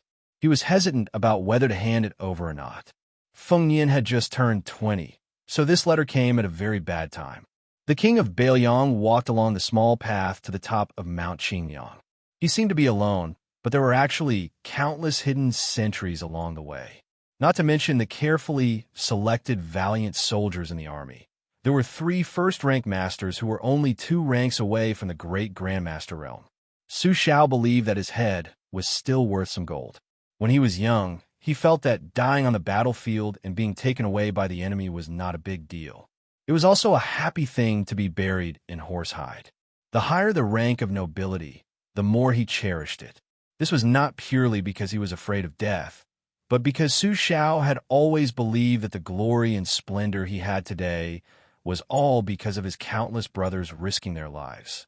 If he went to the underworld too early, he would be letting down those brave souls who were buried so hastily north and south of the Great River. Especially since most of these people had families and families, he had to take care of them to be at ease. A tall tree attracts the strong wind, and a fallen tree attracts the strong wind. Aristocratic families were no different from dynasties. He walked into the Yellow Crane Tower, which was a bit cold and cheerless. He climbed to the top of the mountain and then climbed to the top of the tower, just like this prince with a different surname who had lived a splendid and splendid life. He stood with his hands clasped behind his back and did not pat the railings with his hands behind his back, just looking at the night view of the city. He had 2 sons and 2 daughters, 300,000 steel cavalry under his command, 6 adopted sons. Martial art masters in the prince's mansion were as numerous as the clouds. Countless advisors and think tanks, his disciples and old officials spread throughout the imperial court, from top to bottom. One by one, his secret chess pieces were placed in all directions. Of course, there were also countless political enemies. Wasn't that little girl, surnamed Fan, a blind sparrow who walked right into the trap? However, Su Xiao was too lazy to care about such small characters. Beiliang's military affairs were already busy enough. Every few years, there would be smoke rising from the border, but most of it was personally lit by him. He also had to deal with the rustling of leaves in the wind in the imperial city. He had long since forgotten about the affairs of Jianghu. Su Xiao rubbed his hands together. He accidentally remembered a poem he heard when he was young. Unfortunately, he could only remember fragments. He could not remember what he saw in the imperial city. However, Su Xiao always remembered the last line, 50 years of great work tell the mountain ghosts. Standing in the empty corridor of the Yellow Crane Tower, Su Xiao waited until the dawn of the eastern sky. Only then did he say softly, "Yin, send the letter to Fengyan." After all, he has already gone through his coronation. There was no overt response. Su Xiao patiently waited for the sun to rise from the east. The Pillar Country had 12 elite men of sacrifice, using the 12 earthly branches as code names. When the eldest son, Su Fengyan, was born, he began to train another group of men of sacrifice for his descendants, named after the heavenly stems. Unfortunately, he had only trained 4 so far. During his son's travels, 2 more died in battle. Gathering the 10 men of A, B, C, D, Wu, Ji, Geng, Exen, Ren, and Gue was becoming more and more distant. Fortunately, the Pillar State was very satisfied with the 2 special chess pieces other than the heavenly stems men of sacrifice. The oldest of these children was no more than 25 years old, and the youngest was only 12 years old. They were secretly trained with great financial and material resources. Perhaps their martial arts were not as good as the lower first pin masters, but their killing techniques were not bad at all. Only by killing could one save. Su Xiao was more convinced of this than anyone else. When Su Xiao went downstairs, he asked, "Ugly, can Yuan's Wuzong be convinced by my son? What about Chen Jibao?" In the dark, a hoarse voice like a blunt knife grinding stone came. "My lord, no." Su Xiao rubbed his temples and smiled. "If this king remembers correctly, Chen Jibao saved your life in the battle of Princess Luo Yang's tomb. With such a friendship, don't you know how to smooth things over for him? Aren't you afraid that he will suddenly die today?" Silence. Loyalty, filial piety, and righteousness. In Beiliang, this order could not be messed up. Whoever messed up would die. If Ugly, who was destined to hide behind the scenes forever, smoothed things over for Chen Jibao, it was nothing more than a small matter of sacrificing one more life. Su Xiao's thoughts were unpredictable. He said to himself, "Villain butcher." Chapter 34. Su Fengyan woke up early in the morning. Even with his eyes closed, he could feel the comfort of the brocade bedding. This made him very content. He had never starved or suffered from a cold before, so it was very difficult for him to understand the bliss of having a full and warm stomach. Hunger cures all diseases. No matter how sincere his parents' persuasion was, it was impossible for them to express this feeling. Back at the Yellow Crane Tower, Su Fengyan told Li Hanlin and Yan Qiji about their 3 years of travels. The 2 childhood friends were only curious about the anecdotes of Jianghu and the Wulin world, and had no feelings about the cold and hunger. Therefore, Su Fengyan, whose hands and feet were still full of calluses, was very glad that he was able to return to Liangzhou alive. He had just sat up when Sweet Potato, the housekeeper who lived on the small couch next door, came in to help him put on his clothes and hat. Su Fengyan did not refuse. As Sweet Potato's slender hands moved, she softly reminded him that there was an extra secret letter on the table. Su Fengyan grunted. Within the aristocratic families, overstepping the rules was a big taboo. No matter how favored a maid or concubine was, they would not dare to be careless. Su Fengyan got out of bed and rinsed his mouth and face before gently opening the letter. This kind of thing was not common. Wudong Garden was not a place that anyone could enter. There was a small seal character written on the outside of the envelope. Su Fengyan was not surprised by this. It was an open secret that his father had the 10 death warriors of the earthly branch by his side. Each of them was like a demon that could not see the light of day. They were skilled in the art of divination. They walked the unorthodox path and killed people without leaving a trace. Su Fengyan realized that this letter was similar to an itinerary introduction. The words were straightforward and recorded Old Huang's trip to the Eastern Sea in detail. When Su Fengyan saw that Old Huang had entered the Martial Emperor City's territory, which was under the jurisdiction of the Eastern Lin Dynasty's stone platform and the vast sea. Because of Su Fengyan added some secret news that didn't belong to Old Huang. For example, a few of the world's famous swordsmen had already entered the Martial Emperor City. Other than the head of the Yu Wang sword pool, 2 of the Wu clan sword tomb, who rarely entered the world, had left the mountain and entered the Eastern Sea. They were looking forward to the peak battle on the city wall. The next article even mentioned that the renowned first-rank expert, Chao Guanzi, had rented an entire sea-viewing pavilion in the Martial Emperor City. Even though Su Fengyan did not personally experience it, he could clearly feel the suffocating feeling of dark clouds pressing down on the city. The second-to-last chapter described how Old Huang rested for a moment at a wine shop not far from the main city tower. He ordered 2 taels of wine, half a caddy of meat, and a plate of peanuts. This Old Huang was still a good person who was neither warm nor angry. Only the last chapter of the spy record was left. Su Fengyan was not in a hurry to continue reading, but he remembered many things that had happened in the past 3 years. The biggest was encountering bandits and robbers, but the smaller ones were innumerable. They were nothing more than refugees trying to solve the problem of food and clothing, swindling and stealing. They used all the tricks they could think of, but it was a pity that not only did they not gain anything, they also had to be chased and beaten. From the beginning, they would try to strike up a conversation with a pretty lady. In the end, they would take a detour when they saw a pretty lady. From being picky, they would say that the meat was not exquisite enough and the wine was not mellow enough. In the end, they would thank the heavens if they had a mouthful of hot tea that tasted a little meaty. It was a world of difference. He had borrowed 2 tattered Taoist robes and pretended to be a poor alchemist, telling people's fortunes. In the alley, he had played the 19 Go games that had not yet been spread among the common folk. In the end, he did not make much money. Instead, he lost a few copper coins to a few villains who were good at wooden go. He sold calligraphy and paintings, and also helped the villagers write letters to their families. It was rare to have the good luck of not being chased and beaten by the villagers for stealing chickens and dogs. Eldest young master, these are cucumbers stolen from the vegetable garden near the village. They can be eaten raw. Ba, can this thing be eaten? His Royal Highness, covered in dust, sat on a small mound and threw the cucumber that he had bitten into far away. After waiting for the time it takes to burn an incense stick, His Royal Highness weakly waved at Old Huang, who was squatting beside him and chewing on the cucumber. Sigh, Old Huang, help me pick up that cucumber. I really don't have the strength to get up.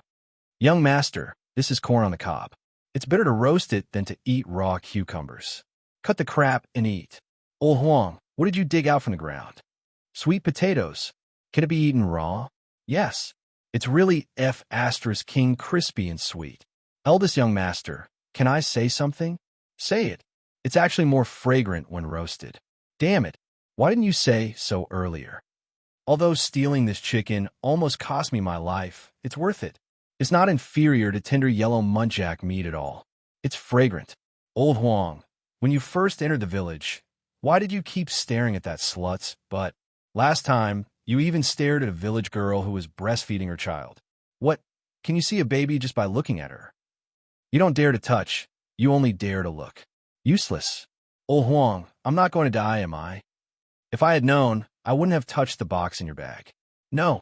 Eldest young master, don't think too much. People are scared by themselves. I like to think positively. Young master, think more about good wine, good meat, and that pretty lady. The more you think about it, the more you'll pass this hurdle. The more you think about it, the more you want to die. Don't. Eldest young master still owes me a few pots of rice wine. Once a man says something, even 4 oxen, 5 donkeys, and 6 horses won't be able to pull him back. In our hometown, even a loud fart can make a hole. Old Huang, it's really not funny at all. Then I'll change the joke for eldest young master. Chapter 35. Don't. You've already told me those old and dirty stories that you've heard from hearsay thousands of times.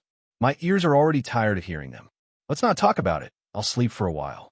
Don't worry, I won't die. In the middle. Old Huang, you've never had a wife? No, when I was young, I only knew how to do hard work, forging iron all day, but I couldn't save any copper coins. Later on, when I got older, which girl would take a fancy to me? That life was so boring and full of regrets. Fortunately, it's just like how I, Old Huang, have never tasted bird's nest or bear's paw in my life. I won't think about their taste. At most, I'll take the opportunity to take a few glances, and then I'll be satisfied. Eldest young master, isn't this the case? I couldn't tell that Old Huang knew some logic. I'm just blindly thinking. Old Huang, you said that when Hua only thought about practicing the sword all day long, but looking at his posture, he doesn't seem to have the talent to wield the sword. Eldest young master, I think that just looking isn't enough. It's just like when I went up the mountain to gather firewood when I was young. Those strong people wouldn't work after chopping for 4 hours. I'm clumsy, but if I sharpen the chopper and chop for another 12 to 14 hours, I'll be able to carry more firewood down the mountain than them. Moreover, if I go up the mountain to gather firewood, I might be able to see some good wood. I can cut a piece and sell it for a lot of copper coins. This method is too stupid. Stupid people have to use stupid methods, or else they won't be able to live. It wasn't easy for me to be reincarnated into this world. I feel that I can't just do nothing. Sigh, I can't stand your reasoning. Right, Old Huang? If I learn the sword, will I have a future? Then will my future be at the peak? Old Huang, when this praise comes from your mouth, I really don't feel any sense of accomplishment. Hey, how many times have I told you, don't look at me like that? The head maid, Sweet Potato, looked at His Royal Highness expression, and the corners of her mouth curled up slightly. Su Fengyin collected his thoughts and finally opened the last chapter. 9th sword. Huang carried the case and leaped onto the wall, standing 20 feet away from Wang Xinji. 5 swords in the case, 8 sword moves. Wang Xinji dealt with it with one hand. A total of 68 moves. 9th sword. Wang Xinji raised her right hand. Saber 9 was like the Milky Way pouring down from 1,000 miles away, destroying Wang Xinji's right sleeve. Wang Xinji fought with all her might. Jian Zhouhuang single-handedly broke through 49 moves until he died. Addendum 1. Jian Zhouhuang's meridians were severed. He sat cross-legged on top of the city wall, his head facing north. He died, but did not fall. Addendum 2. After this battle, no one in the world would dare to say that the 9th sword Huang is inferior to the sword god Dong Tai. Inside the Sea View Tower, Chao Guanzi praised the use of the 9th sword style.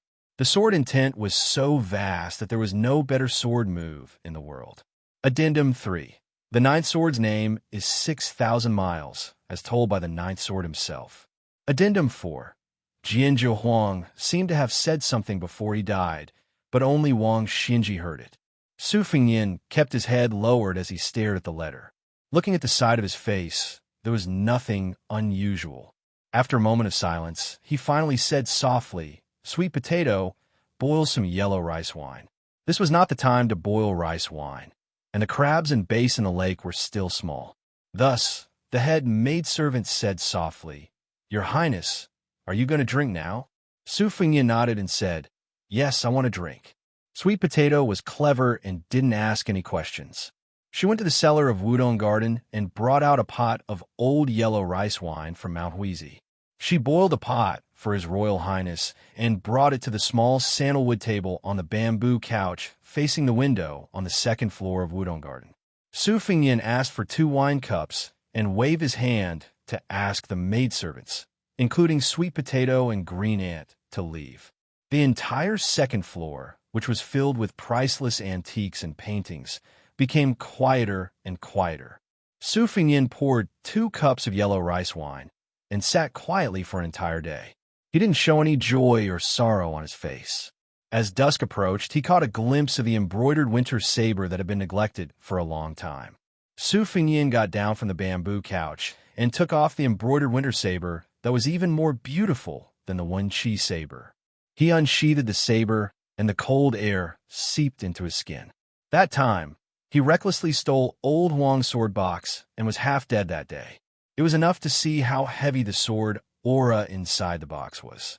The embroidered winter saber and the other swords were all good weapons for cutting off people's heads.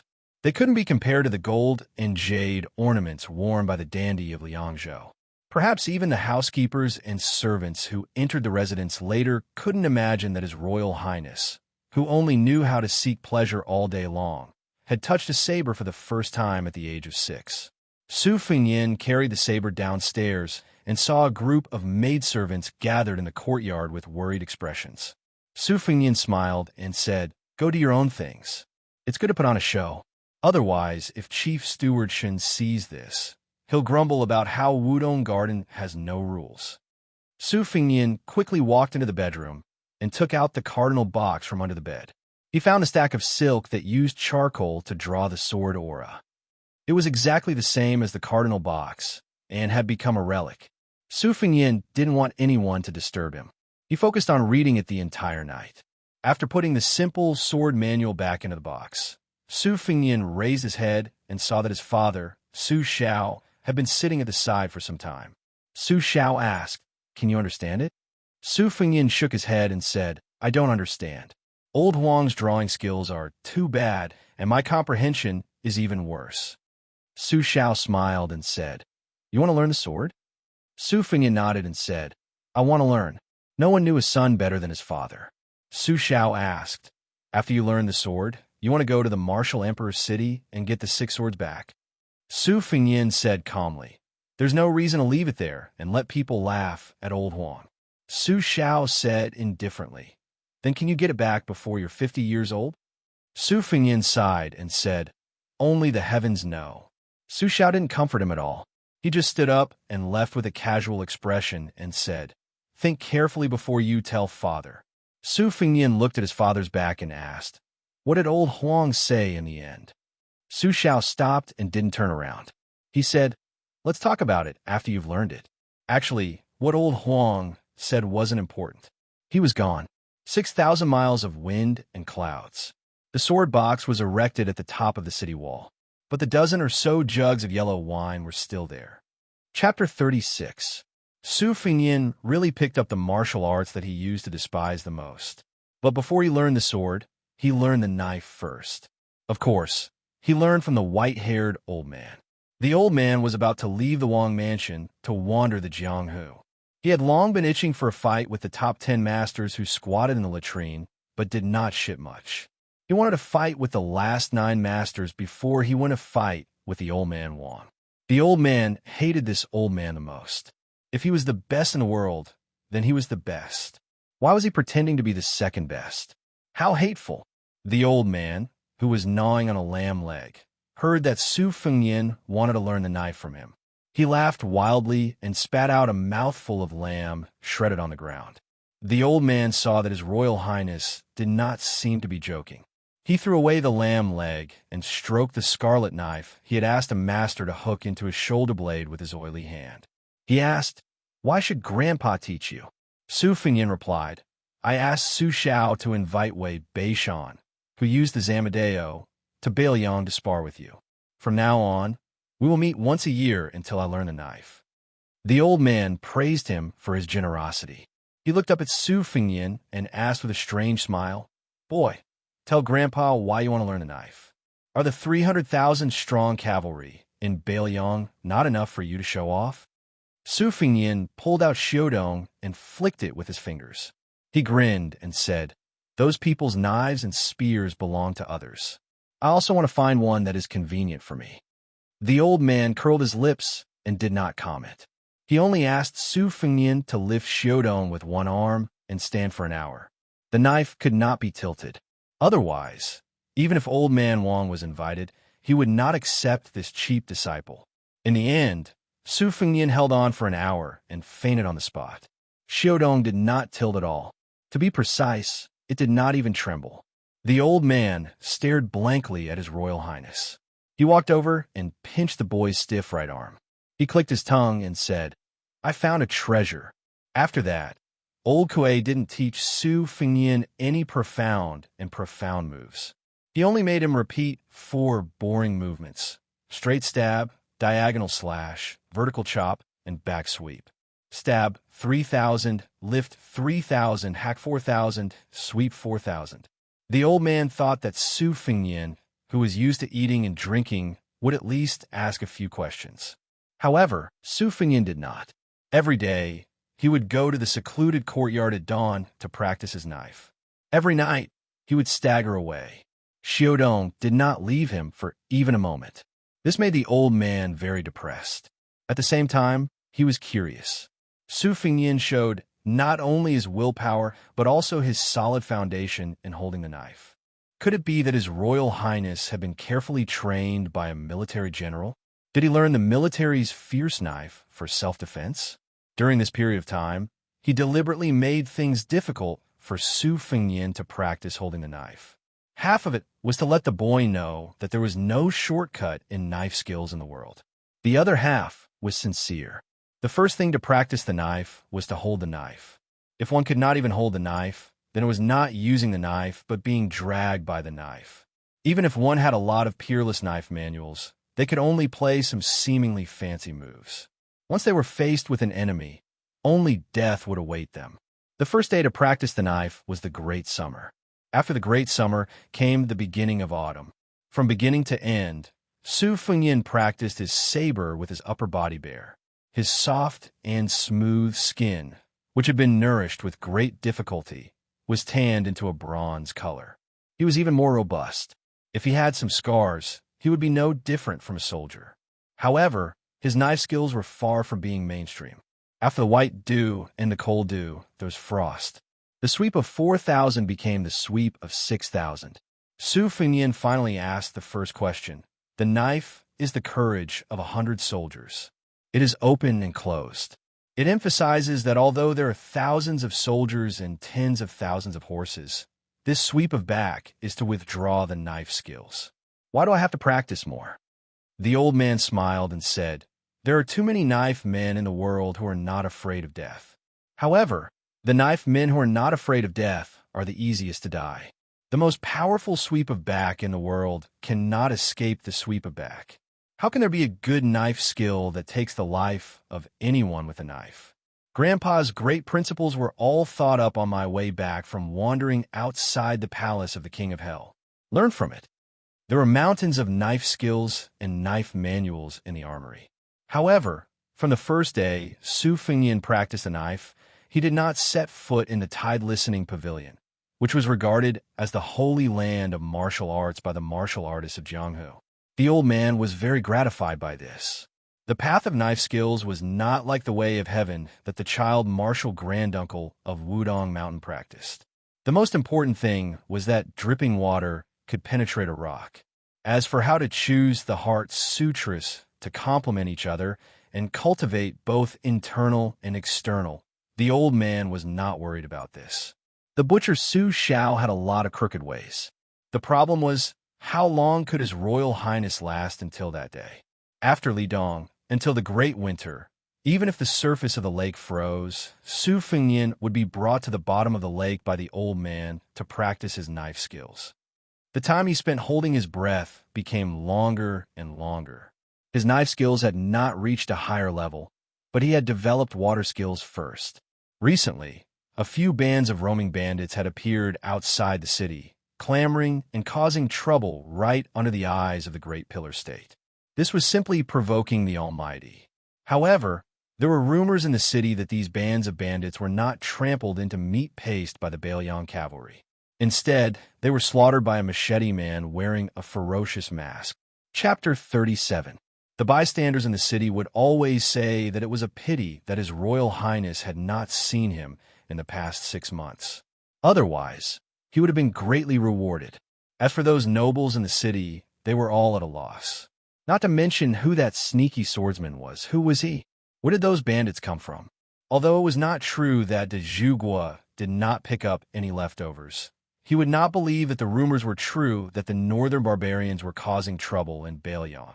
On the 28th day of the lunar calendar, Su Fengyin followed de Zhuguo to Mount Jiahua, the Ksitigarbha Bodhisattva's dojo. This time, he would be the one to ring the bell. He took off his armor and climbed up the mountain. He spent the night in the 1,000 Buddha Pavilion on the top of the mountain. Su Fengyin took the time to read the thick letter from the immortal of Longhu Mountain. Su Fengyin smiled. The letter said that Huang Man saw hawthorns all over the mountain and brought them back to his master's place. As a result, the courtyard was filled with hawthorns. Fortunately, the respected immortal on the mountain did not dare to reprimand him. He only kindly explained that the hawthorns could not be stored for long after they were picked. It was better to wait until they went down the mountain to pick them. As a result, Huang Man almost destroyed the house. Su Xiao was not asleep. He walked into the room and glanced at the winter embroidery saber on the table. He held another letter in his hand. It was from his second daughter, Su Weisheng. De Zhuguo said bitterly, "Your second sister wrote a letter to scold me." Su Fengyin smiled and asked, "Just because I learned martial arts and the saber?" Su Xiao sat down and sighed. "If you continue to practice, she might come back from the Xianxia Academy and scold me." Su Fengyin did not read the letter. He just gloated and said, "What did she say?" Su Xiao squinted and said, "She asked me to ask you, so what if you were the best at using the saber?" Su Fengyin thought about it and said, "Just write back and say that it can strengthen your body. You can't let your body be hollowed out by beauty." Su Xiao said awkwardly, "Isn't this reason a bit too childish?" Su Fengyin said confidently, "This is the only way to deal with second sister. Otherwise, do you think you can win against her when it comes to reasoning with her?" Su Xiao gave a thumbs up and flattered, "You didn't learn this blade for nothing." On the morning of the 29th, mountain fog filled the air. Su Fengyin placed his hands on the hilt of his winter-embroidered saber and looked into the distance. After Li Dong, the several groups of bandits were all wooden training dummies arranged by his father, Su Xiao. Su Xiao did not give any hint, but Su Fengyin naturally guessed that most of them were criminals sentenced to death in the Bailiang army who had committed a major offense. Su Xiao was very strict in his management of the army and was very clear about rewards and punishments. Even his adopted son, Chun Jibao, who had violated the law, was publicly whipped until he was covered in blood. If not for this, the rumors in the capital would not have spread that the Bailiang army only recognized the Liang Wang Tiger Seal and not the Emperor's Jade Seal. These military criminals who were temporarily acting as bandits did not inherit any orthodox martial arts, but their skills were all obtained by risking their lives on the battlefield. They were ferocious and had the unique fearlessness of the Bailiang cavalry. They were most suitable for Su Fengyin to practice his straightforward and fierce saber skills. The old man saw Su Fengyin kill 3 groups with his own eyes. After that, he did not pay any more attention. He only gave the address and had Su Fengyin go there alone with his saber. After the first group of bandits, Su Fengyin was hit 6 times, 5 light and 1 heavy. The one that hit his back was not fatal. He lay in a pool of blood, his saber still in his hand. In the end, he was carried back to the prince's mansion by the old man. After that, the other groups of Su Fengyin fought with injuries. The old man did not give him the slightest chance to be lazy or complain. If it were any other master raised by the prince's mansion, they would not dare to trample on his royal highness, whose nobility was comparable to that of the emperor's relatives. Practicing the saber with the fierce bandits was difficult and dangerous. It was not something that outsiders could understand. Su Fengyin closed his eyes and slowed his breathing. He wondered if it was time to start practicing internal martial arts. No matter how domineering the saber technique of the outer sect was, it was like a child's play in front of a true master of both internal and external martial arts. It would only be a joke. However, the cultivation of internal martial arts was more about advancing step by step. The big and small acupoints and meridians in the body had to be polished and connected like a marching army. It was like the Wudong sect, which claimed that half of the world's internal martial arts came from the Jade Pillar. Especially those Taoist priests who were talented and had masters to guide them. They had to practice every day they were on the mountain. They had to strive to reach the realm of the Great Way, where they could resonate with the heavenly design. Internal energy was not food that could be stuffed to the brim. Where could Su Fengyin find the precious internal energy that he had spent 10 or 20 years to polish? Should he go to the Tide Listening Pavilion and look for some evil ways? Su Fengyin frowned and opened his eyes. His eyes were filled with the sea of clouds, and his ears were filled with the sound of pines. He felt relaxed and happy. For some reason, he thought of the previous owner of the winter embroidery saber. He wondered when that white fox face would ascend to the 3rd floor. Would this beauty think that the winter embroidery saber was given to the wrong person? That year when it was snowing heavily, White Fox Face wielded the saber on the lake. That was the true path of the saber. Su Fengyin knew the difference between heaven and earth, but he was not discouraged. An old man with missing front teeth who always laughed foolishly once said that it was comfortable to fart after a full meal. However, it was more comfortable to fart one after another and take it slow. His current practice of a saber was the stupidest way. It was time to ring the morning bell. Because Su Fengyin had been practicing his saber, the sound of the bell was loud and clear. There were a total of 108 bell rings in one day. Qi Danghua, who was in charge of the Bailiang army, looked surprised. Among the other foster sons, Yao Jian and Yi Shizhen looked at each other and smiled. Chu Lushan's eyes almost popped out. As for the little people Qinjibao, Wuxiong, and Yuan Zuozong, they were patrolling the border and did not appear. The group walked down Mount Jihua.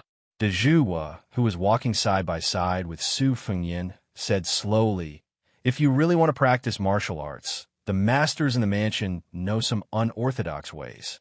It depends on whether you are willing to put down your airs." Su Fengyin laughed involuntarily. "What airs can I put down?" De Zhuhua looked at Mount Wudong from afar and squinted. "That's good." Chapter 38. In the first month, there were many distinguished guests who came with gifts.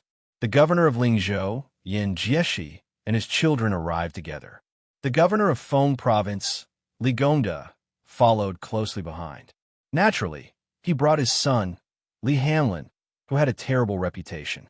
Because their sons and His Royal Highness were childhood friends, the two governors had a deep relationship. They were fortunate enough to be looked upon highly by the king of Bailiang. Whenever they made mistakes in governance, the great Pillar Guo would lightly overlook them. Among them, Yin Jieshi had an advantage that others envied. The governor of Yin province had a daughter who was both talented and beautiful. Even the great Pillar Guo praised her, personally commenting that she was steady and peaceful, generous and generous. At that time, many people believed that this girl would enter Bailiang Palace. It was probably because His Royal Highness was too unrestrained, so there was no substantial movement. Today, the great Pillar Guo was personally receiving the two governors. Li Hanlin could not sit still and had long been itching to make a move. The great Pillar Guo waved his hand and told him to scram. Li Hanlin immediately rushed out as if he had been pardoned and did not forget to bow. The governor of Feng Province, Li Gongda, sighed. This bastard was too inappropriate. The great Pillar Guo laughed and said that Li Hanlin's personality was not bad. Only then did Li Gongda feel relieved. The great Pillar Guo's light words were 100 times more effective than thousands of curses in the province. Yin Jieshi's daughter, Yin Dongwu, also gracefully excused herself and went for a walk in a manner.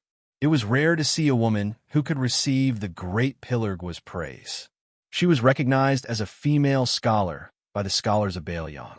She was proficient in zither, chess, calligraphy, painting, poetry, and song. She was brilliant and beautiful. If not for the fact that she was beaten by the #1 woman of Bailiang, Su Weisheng, she would be even more famous. However, from the first time she saw Su Fengyan, she did not have a good impression of him. She saw His Royal Highness as an empty bag and did not hide it. Su Fengyan, on the other hand, said that Yin Dongwu was a female prostitute who fished for fame. Although she looked friendly on the surface, she was actually sophisticated. Although she looked gentle and harmless, she was actually a knife. Whoever married her would be bringing home a knife, which would bring misfortune to the family. In short, the two of them had been at loggerheads all these years. They didn't like each other and tried to avoid meeting each other if possible. Therefore, they didn't even greet each other when they met. Her younger brother, Yin Jieshi, originally hoped to be able to tie the knot with Brother Feng, but seeing that there was no hope, he gave up. In the twilight, Yin Dongwu walked on the secluded path and sneered in her heart. She hadn't heard of His Royal Highness mischief for half a year. She heard that he was forbidden to study the sage books. She didn't believe that the Pillar State could restrict Su Fengyan's feet. Who knows what kind of disaster he had caused? Yin Dongwu heard a strange voice. "Oh, this lady is so brave. You dare to tour alone in idiot Su's territory. Aren't you afraid of being robbed and humiliated by that idiot?" She didn't need to raise her head to know that it was her sworn enemy, the one who couldn't achieve anything great, the one who couldn't pass the imperial examinations. Yin Dongwu was too lazy to pay attention to it. She quickened her pace and wanted to leave early. Out of sight, out of mind. Su Fengyan didn't give up and blocked in front of her. He teased, "Lady, do you want me to protect you? Don't fall into idiot Su's evil hands. If you can't keep your chastity, who will marry you? I heard that there's a little prince in the capital who is in love with you. Could it be that you're preparing to become an imperial concubine?" Yin Dongwu glared at him. Her face was cold, but she was a little surprised in her heart. She hadn't seen this rascal for more than 3 years, and he seemed to have become much more tanned and robust. However, that hedonistic air of a person who couldn't change his nature was still as hateful as before. She was attentive. She saw that the most powerful young master in Liangzhou didn't wear a fancy sword anymore. He changed to a knife and didn't hang it on his waist. Instead, he held it in his hand, which was neither fish nor fowl. Yin Dongwu took a step back and distanced herself from Su Fengyan. She said sarcastically, "You can't learn the skills of that ferocious-looking machete man, so you can only learn the easiest way to wear a knife? His Royal Highness is so ambitious." Su Fengyan hummed a few times and turned to put Xiao Dong on his shoulder. He put his hands on her and looked even more like a ruffian. He smiled and said, "Female scholar, you've heard about that Machateman's feat? Do you think I should reward him with a few thousand or 10,000 taels of silver? I heard that there will be a fight outside the city tonight. I'm thinking about how much silver I should bring. Female scholar, you're quite good at calculating. Why don't you give me some advice?" Yin Dongwu sneered and said, "Do you dare to see that bloody scene? How much silver to give is your highness's private matter. Dongwu kindly reminds your highness to bring an extra set of clothes." Su Fengyan clicked his tongue and said, "Female scholar, you've really calculated everything. You've even calculated that I'm about to pee in my pants. You're amazing. I used to say that you don't know anything when you don't ask. Now it seems that I've misunderstood you." Yin Dongwu didn't have the patience to argue with Su Fengyan. She said coldly, "Get out of my way." Su Fengyan put Xiao Dong's knife on his shoulder and said casually, "Female scholar, do you dare to come with me to see that machete man?" Yin Dongwu said firmly, "I don't dare." Su Fengyan joked, "Are you afraid of seeing me?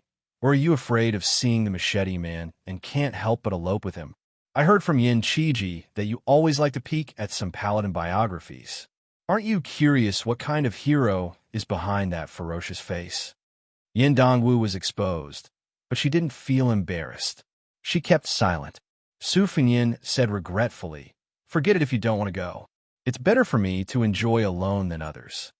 Carrying Xiao Dong's knife, he brushed past Yin Dongwu. Yin Dongwu suddenly wrinkled her nose. She turned around and asked for the first time, "Do you really want to be that spendthrift?" Su Fengyan smiled and said, There are 2 horses in the stable. Finally, the 2 of them rode out of the city. Chapter 39. Yin Dongwu, who was wearing a thick fur coat to hide herself, was very annoyed as she galloped away. How could she be bewitched by this idiot? She had thought that there would be cavalry and retainers from the prince's mansion, but there was no sign of them after 20 miles out of the city. She curiously asked, Su Fengnian, where are you taking me? Su Fengnian held his saber with one hand and turned his head with a smile. You will know after another 20 miles. Are you still afraid that I'll take you to the wilderness to do something improper with you? Don't worry, a forced melon is not sweet. I know this better than anyone. In the starlight of the night, Yin Dongwu saw a face that seemed unfamiliar to her. Another 20 miles. She saw a bonfire flickering on the opposite side of a small hill. Su Fengnian was the first to jump up the hill. Yin Dongwu's face turned pale when she reached the top of the hill. At the foot of the slope, more than a dozen burly men were sitting and drinking wine and eating meat. All of them looked sinister. When they saw Su Fengnian, they seemed to see a big fat sheep. When they looked at Yin Dongwu, who was dressed luxuriously, their eyes were full of lust. They were scared to be thrown into this desolate place. Now that there was such a beautiful woman in front of them, they would be punished if they didn't eat her. Yin Dongwu looked at Su Fengnian's side face in a daze. Was this foppish man going to use this vicious method to take revenge on her? Su Fengnian stared at the bottom of the hill and smiled softly. Miss Yin, don't be in a hurry to kill yourself by biting your tongue. Su Fengnian is not as dirty as you think. If I hand you over to a group of dead people, Yin Qiji will break off relations with me. No matter how you look at it, I will suffer a great loss. Su Fengnian exhaled deeply. In the cold season, this wisp of white mist was particularly clear in Yin Dongwu's eyes.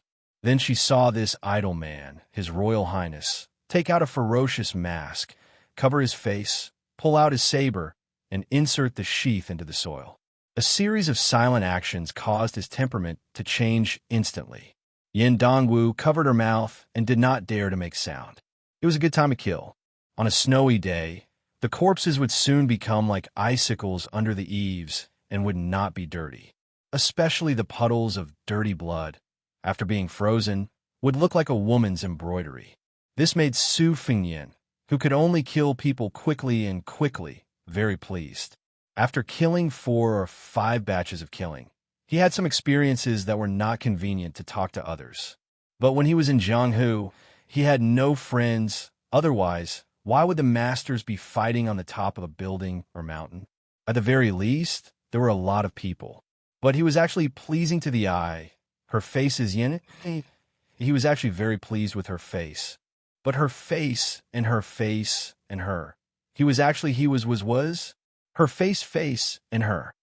So he, yin, for, of her, yin, of he. With great difficulty, Su Fengnian finally had a rare spectator other than old Kuei. He felt that it was necessary to kill her more attentively, more decisively, and more ruthlessly. It would be best if he could scare her to death. The leader of the bandits gave him a look. They were not very willing to let 2 capable but not trusted men be the vanguard. They had heard that the machete man on the hillside, who specialized in killing their peers, was not gentle. The bodies were rarely intact. But the leader said that as long as they killed the one wearing the mask, they could have a taste of the little woman first. This made the 2 bandits, who had been holding back for too long, not even care about their lives. Most importantly, after they were mysteriously thrown here, they learned that as long as they killed the person who wanted to kill them, they would not be sentenced to death. Not only would they receive a large reward, but they would also be able to return to the army. It was a life-or-death situation. They were hot-headed. They did not care too much. Xiao Dong collided with a fine machete in a bandit's hand. Su Fengnian leaned to the side and slid down the machete, cutting off several fingers of the charging soldier. Without waiting for the man to cry for his father and mother, Xiao Dong raised a machete and cut off a head. Xiao Dong did not stop. She rolled and cut down the second bandit at the waist. Su Fengnian charged straight into the enemy's formation. Xiao Dong moved like a snowball, in just the time it takes for an incense stick to burn. Very few of their corpses were complete. Su Fengnian finally let out a long breath. The so-called one spurt of energy was very reasonable. The biggest taboo when using a machete was to mess up one's chi. He began to understand. Su Fengnian took off the fang-green mask covering his face. His chi changed again, and he returned to being that sloppy and handsome young master. He flicked his wrist lightly and threw the blood on Xiao Dong's machete onto the snow. Then he carried the machete up the slope. Yin Dongwu, who was sitting on the horse's back, was trembling. She gritted her teeth and persevered, as if she was not willing to lose the noble and virtuous aura she had accumulated over the years. Su Fengnian glanced at her and wiped the Xiao Dong's machete on her expensive fox fur coat, leaving a light mark. This rough action scared the golden branch and jade leaf into crying out in alarm. Her delicate body was about to fall. Su Fengnian did not scare this smart and blank girl. He put the Xiao Dong's machete back into its scabbard. He walked a few steps and flipped onto the horse. He said softly, "Let's go back." Fortily back to the city. Su Fengnian was in the front. Yin Dongwu, whose riding skills were average, followed behind him with great difficulty. Su Fengnian, who was on the horse's back, spent most of his time with his eyes closed and breathing deeply. Practicing the machete and killing people were secondary. The real training was still waiting for him in the small courtyard of the prince's mansion. The guard at the gate opened his eyes wide and recognized His Royal Highness. He hurriedly shouted to open the gate, afraid that if he angered this Baoyong devil incarnate, he would pack up and go home to raise chickens and farm. Su Fengnian sent Miss Yin to the governor's mansion. He said with a smile, "You have to return this horse to me." After Yin Dongwu got off the horse, she still kept quiet. Su Fengnian did not think much of it. When he bent down to take the reins from her hand, he used the Xiao Dong's scabbard to pat her buttocks. He teased, "Is your soul gone?" Yin Dongwu's face was sullen. Su Fengnian used the Xiao Dong's machete to lift her delicate chin. He said slowly, "Your father sent a letter to Wang Taibao in the capital. It's on Su Zhao's desk. Therefore, you didn't go in vain when you put down your pride and went out of the city with me, His Royal Highness, to admire the snow." Yin Dongwu's eyes were flustered. Su Fengnian smiled frivolously and threw the green-faced mask in his arms to her. "Miss Yin gave me face tonight. As a gift in return, I'll give this to you. If you hate me in the future, you can take it out on me." Chapter 40. Inside the tide-listening pavilion, de Zhu saw the two of them leave the residence with his own eyes. He smiled as he returned to the pavilion and sat opposite the chief advisor Li Shan. He asked softly, "Brother Yuaning, do you think this rascal will cheat more of the little girl from the Yin family or save that bookworm Yin Qiji's family of 69 people?" Li Shan said calmly, "Both." Su Xiao smiled. "Is the position of Lingzhou's magistrate so worthless? That old fellow Yin Jieshi is too much an armchair strategist. Does he think that by forming a relationship with Wang Taibao, even if his daughter is lucky enough to become the imperial concubine, she can escape from my hands? Does he think he can bring me down by hiding under the emperor's feet and complaining about me? He didn't even think about who gave him the money he earned in Liangdi. Without this money, what can he use to win over Wang Taibao and become brothers with that Han Diaosi from the Inner Palace? On this point, Li Gongda is much smarter. He still remembers who is his true source of income. Only this kind of person can live long." Li Yishan said calmly, "How can there be so many docile dogs for you to order around? Occasionally, a few crazy dogs will jump out and jump over the wall. Isn't that what you want? If Liangdi is peaceful every year, there won't be soldiers training horses at the borders. Without Yin Jieshi and the other so-called loyal ministers who are ready to make trouble, wouldn't your position be even more difficult? Aren't there a lot of ministers who are busy tarnishing their own reputations for the rest of their lives? You're already very good. You can even reject the marriage of the princess. The scholars of the world have scolded you for 10 to 20 years, and they still haven't broken your spine. You should be proud." De Zhu was calm and did not make any comments. Li Yishan mocked himself slightly. That rascal is less feminine, but more ruffian. Not long after Su Fengnian returned to the Fu, he came upstairs to deliver wine and was pulled into a few rounds of chess. In the end, Li Yishan was very angry. To Li Yishan, no matter how the game of Go changed, no matter how many paths there were, it was still a dead object. No matter how big the situation was, it was still a ghost trap. Li Yishan did not like it. However, Su Fengyan was naughty when he was young and could not calm his heart down. If he wanted to nail this rascals, but to the mat, the only way was to search and search. That was the only way. Privately, Li Yishan admired the boy's extraordinary memory. When the two of them played chess, at first, there were still chess pieces on the board, but later on, they removed the chess pieces and just pretended to be placed in the air. There were 19 vertical and 19 vertical positions. They agreed on the position of the chess pieces in advance and could not go back on their words. Who would have thought that after returning from this trip, Su Fengyan would learn an endless stream of unreasonable hand tendons from who knows where. The more he learned, the more violent his fists became. Li Yishan was in a difficult situation a few times. He almost smashed this reckless brat with his wine pot. Li Yishan, who was sitting cross-legged, was slightly helpless. He smiled faintly and said, "We have 10 rounds of listening to the tide, and it looks like it will be 4 wins and 4 losses. This rascal did as I wished and picked up martial arts. However, he beat me in chess." Su Xiao laughed and said, "There are still 2 rounds left. No rush, no rush." Li Yishan raised his brush but stopped in the air. He asked, "The Chancellor of Xianxia Academy wants to play chess with you?" Su Xiao laughed and said, "Yes." Li Yishan sneered and said, "Back then, they used the 9 nations as chess pieces and half of the world as the chessboard. How bold! However, I didn't see them make any brilliant moves. They were arrogant but incompetent, sitting and discussing the Tao. After being defeated by you, all the arrangements and chess momentum are gone." Su Xiao said, "Wei Xiong is still studying there. I have to give him some face. Otherwise, you also know my temperament. The spirit of a scholar and the spirit of righteousness are the 2 things that stink the most to me." Li Yishan smiled and didn't say anything. Su Xiao suddenly asked, "Do you think Black Tortoise is going to flourish or not?" Li Yishan asked back, "Wang Zhonglo has wasted his time cultivating the difficult Great Yellow Court Pass. Aren't you afraid that Wudong Mountain will fall out with you?" Su Xiao laughed it off.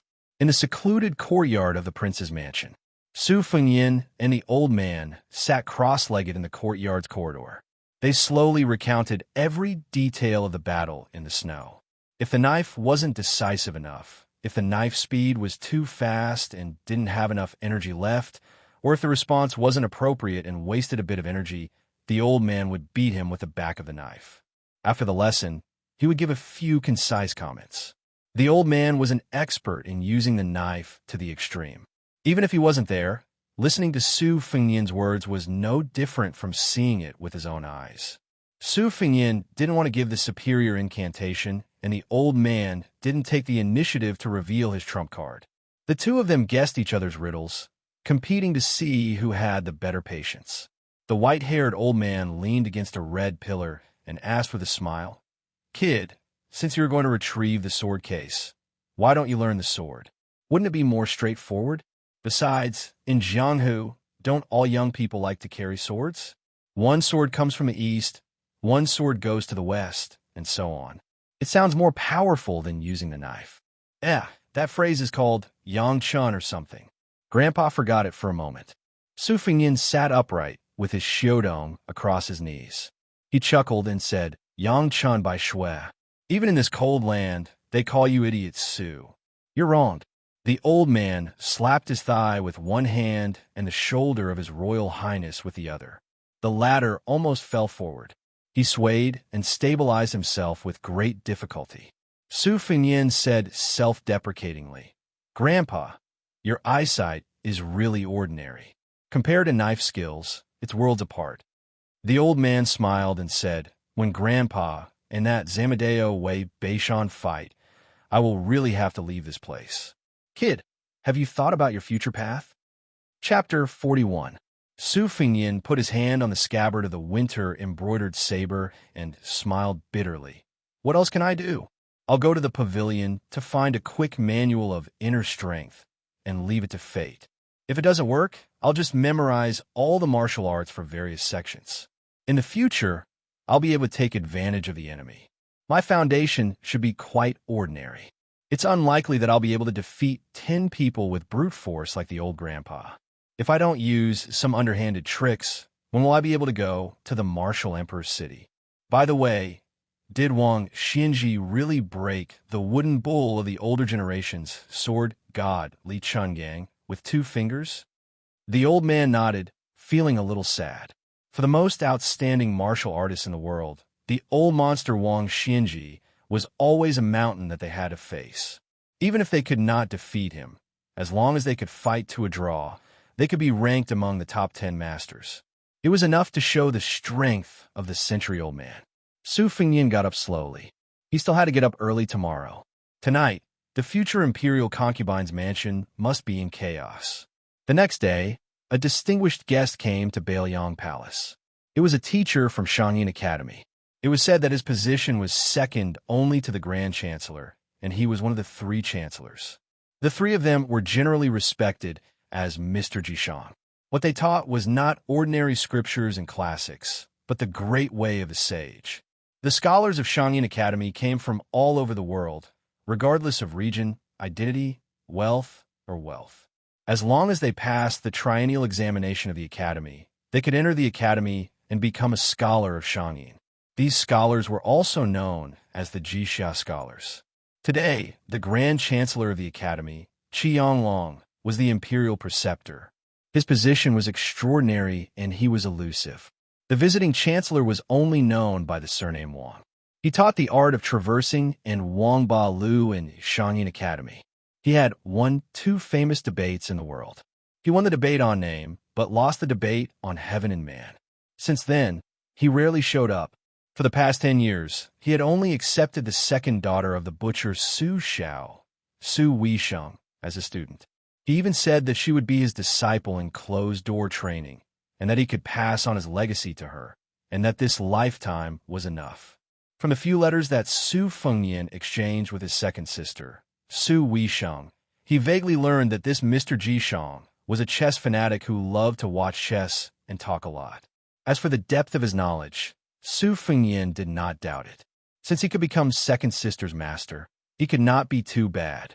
There was a game of chess under the White Crane building. His adopted son, Yuan Zuozong, stood in the distance.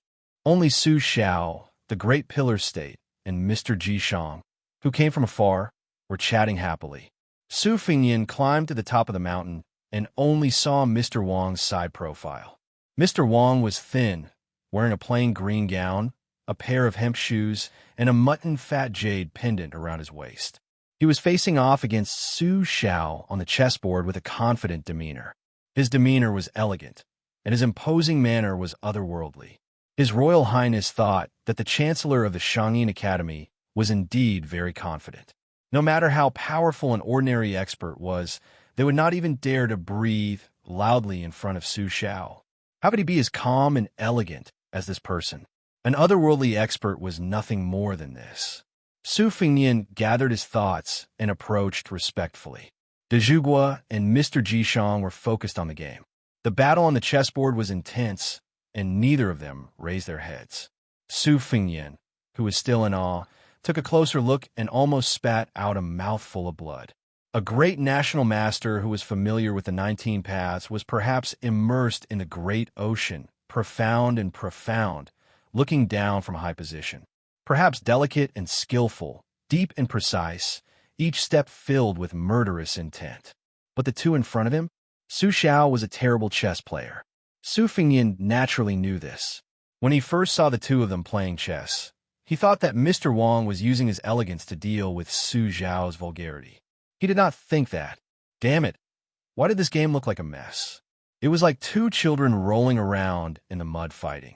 It had nothing to do with the level of a national master. Looking at the situation, Mr. Jishang's chess skills were on par with Su Xiao's. No wonder they were so locked in battle. What Su Fengyan could not accept the most was that Mr. Wang thought that he had made a strong move. Every time he made a comment that he agreed with, something like, "Don't make useless moves, don't make mistakes. If you want to play the big game, be a big dragon and kill a big dragon. Or, when faced with difficulties, the small tip will take root and win over the support. But I don't want to point. This support is so wonderful that it can help one ascend to immortality. Su Fengyan's eyes widened. No matter how hard he tried, he could not see the beauty of the game.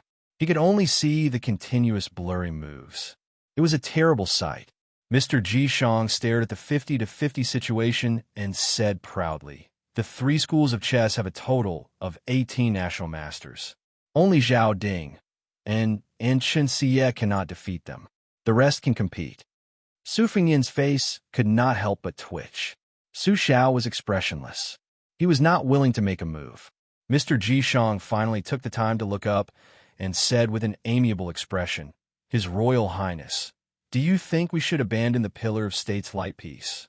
Su Fengyan slowed his breathing and said with a smile, "It's hard to say. Mr. Xiang's layout is meticulous. I think the white piece will most likely lose." Unexpectedly, in a fit of anger, Su Xiao was forced to make a good move. Mr. Xiang finally felt the danger. However, instead of calmly dealing with it, he immediately reached out to pick up Su Xiao's piece and said with a thick-skinned smile, "Pillar of State, allow me to regret this move." Su Xiao seemed to be used to it. He pursed his lips, indicating for the Chancellor to do it himself. Su Fengyan was a little dumbfounded. In the end, Mr. Xiang managed to win the game after regretting his moves more than 10 times. After watching this, Su Fengyan no longer had any respect or longing for the Yin Academy. Mr. Wang patted his butt and stood up. He said with a refreshed expression, "I have played countless games of chess in my life. Until now, I have never lost." Su Fengyan smiled and said, "Mr. Xiang is the best national master." After the game, the national master bid farewell and went down the mountain. When he was not playing chess, his aura was indeed flawless. He had the air of an immortal. Su Fengyan was stunned. He muttered, "What do you mean by never losing?" Su Xiao laughed and scolded. "It's true that he has never lost. It's only because he only plays chess with those who are weaker than him. If he is not confident, he will tactfully watch from the sidelines." Su Fengyan said dejectedly, "Second sister is learning the art of classics from this Mr. Xiang?" Su Xiao stood up and looked at the foot of the mountain. He smiled and said, "To be able to stand in an undefeated position, isn't he a national master?" Chapter 42. Without waiting for Su Fengyan to ask, Su Xiao told him everything. Back then, the academy was magnificent and was known as the 100 Schools of Thought and 3,000 sages. Actually, the ones who were truly powerful were the 9 schools of thought: Taoism, Confucianism, Dharma, Soldier, Yin and Yang. Our dynasty focused on Dharma, while the other 8 countries had their own backing. It could be said that the real war was in the Xianxia Academy. For example, Shishu was old and unambitious, occupying a natural stronghold. At that time, the academy had already unified and believed that Shishu could continue to occupy a corner. However, they were crushed by my troops. For a time, the world was filled with resentment, and the nickname of the human butcher was confirmed.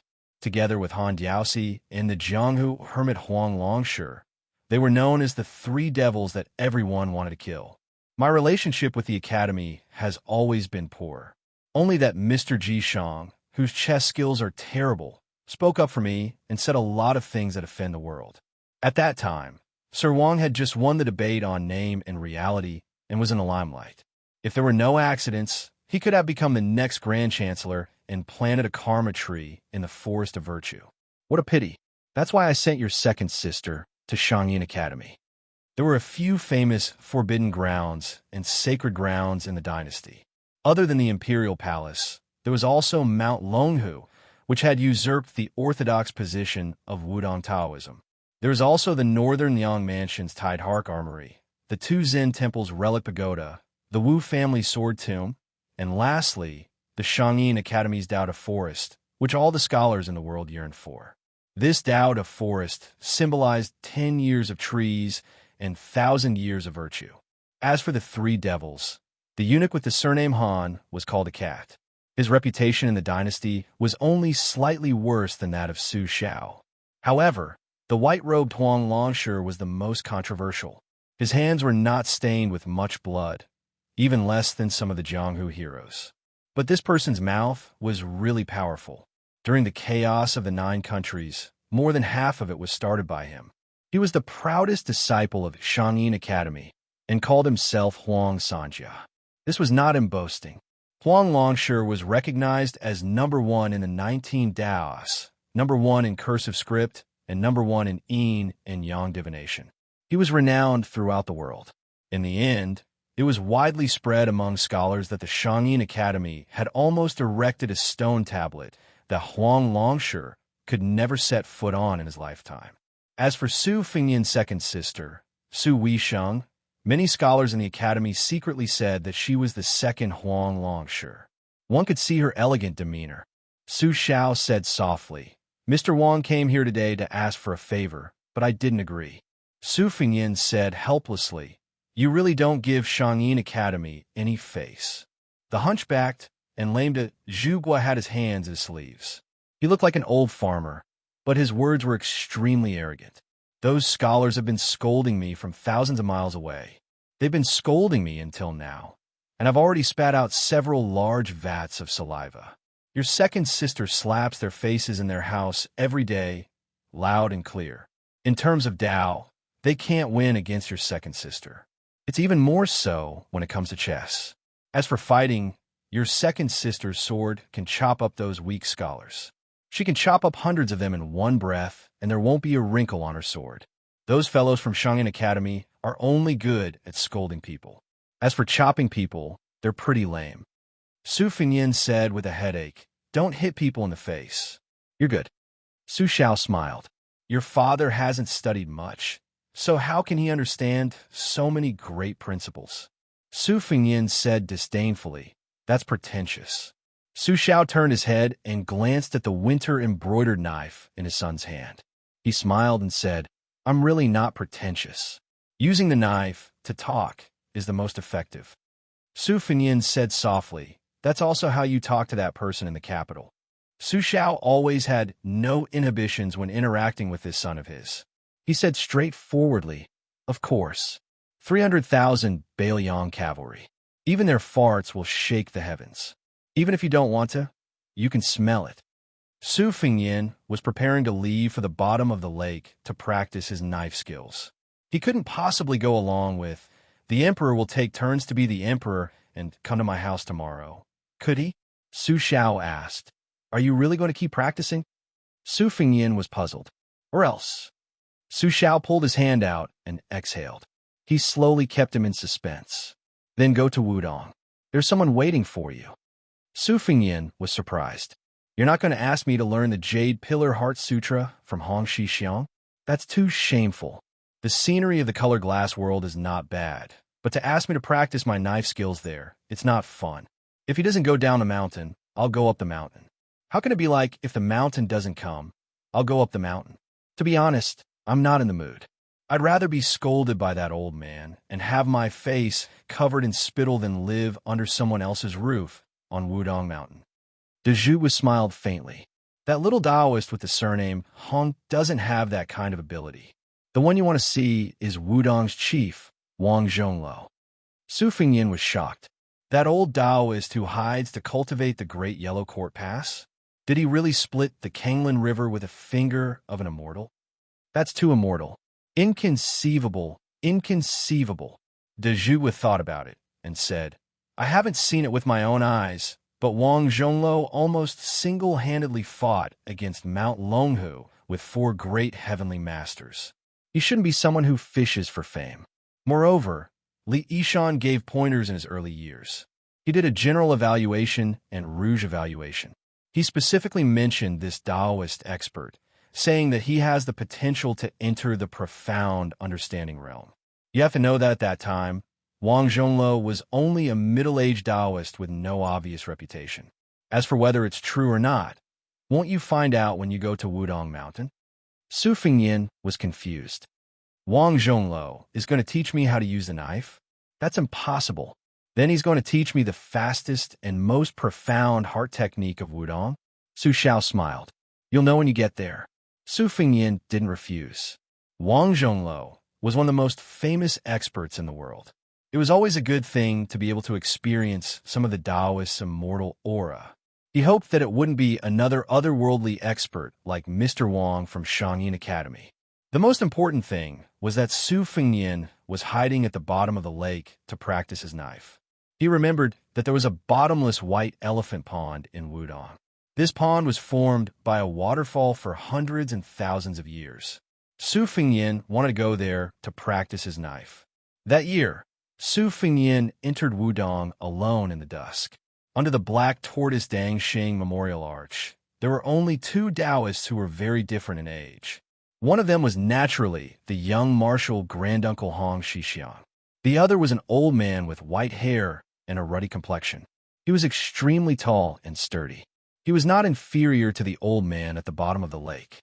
This kind of physique was rare in Taoism. Seeing Su Fengyin holding the knife, the two Taoists didn't exchange pleasantries. They just silently led His Royal Highness up the mountain. Climbing a mountain was physical work. In the past, Su Fengyin needed to rest a few times halfway up the mountain. After practicing his knife for half a year, he had improved a lot. However, he still couldn't reach the top in one go. Every time Su Fengyin felt tired, the tall old Taoist would stop immediately. When he stopped, Hong Xixiang also stopped. Su Fengyin sneered in his heart. This way of doing things was more scheming than hundreds of ox-nosed old Taoists coming out together. The three of them stopped at the hanging coffin not far from the White Elephant Pond. It was only a small hut. It seemed to be His Royal Highness' residence. There was a bamboo fence around the hut. A table and chair were placed in front of the hut. After Su Fengyin and the old Taoist sat down, Hong Xixiang took the initiative to go into the hut and took a simple tea set. He squatted down and made tea. There was no need to guess the old Taoist's identity. He smiled and said, "The world's swordsmanship is divided into standing sword, walking sword, and sitting sword. The difficulty increases with each step, but the ultimate achievement is hard to say. Our Wudang sect has never recommended sitting swordsmanship, as it goes against the laws of heaven. However, standing swordsmanship and walking swordsmanship have some experience. I wonder if Your Highness wants to learn standing swordsmanship or walking swordsmanship." Su Fengyin said calmly, "I want to practice my knife." Hong Xixiang, who was making tea, rolled his eyes.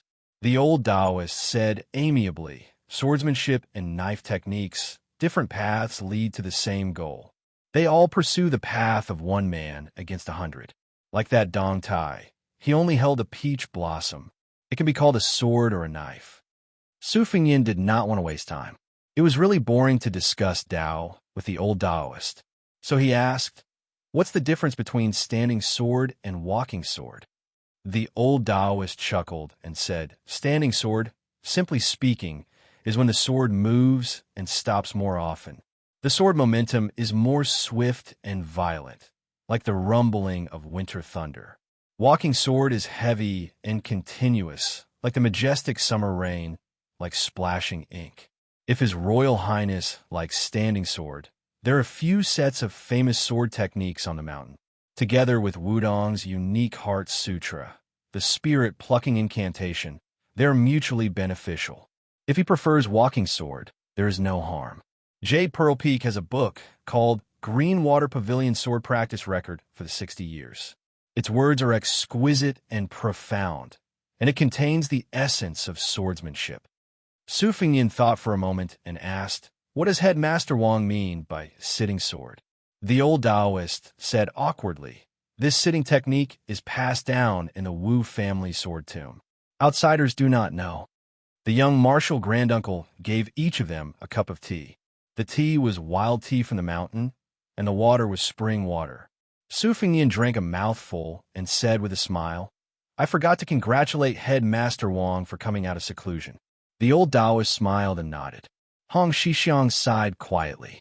Su Fengyin hesitated for a moment and asked softly, "Did Headmaster Wang really split open that Songlan River with one finger?" The old Taoist shook his head and said no. Su Fengyin felt relieved. Since the old Taoist's ranking is lower than Wang Xianji's, then the weakness of his skills is a good thing. Hong Xixiang muttered, it was 2 fingers. Chapter 43. Immortal, Guiding the Way and Cutting the River. Kanglin River. That is the largest river in Bailiang. Su Fengyin spat a mouthful of tea on the face of the old Taoist immortal opposite him. The old Taoist priest who had been in Wudong for 30 years just wiped it away gently and turned to glare at his talkative junior brother. Su Fengyin hurriedly apologized. Wang Zhongluo, on the other hand, had a good temper and did not mind, continuing to drink his tea. Su Fengyin quietly sized up this Wudong number 1. His forehead was red like a raised eyebrow. Although he had white hair, he did not look old.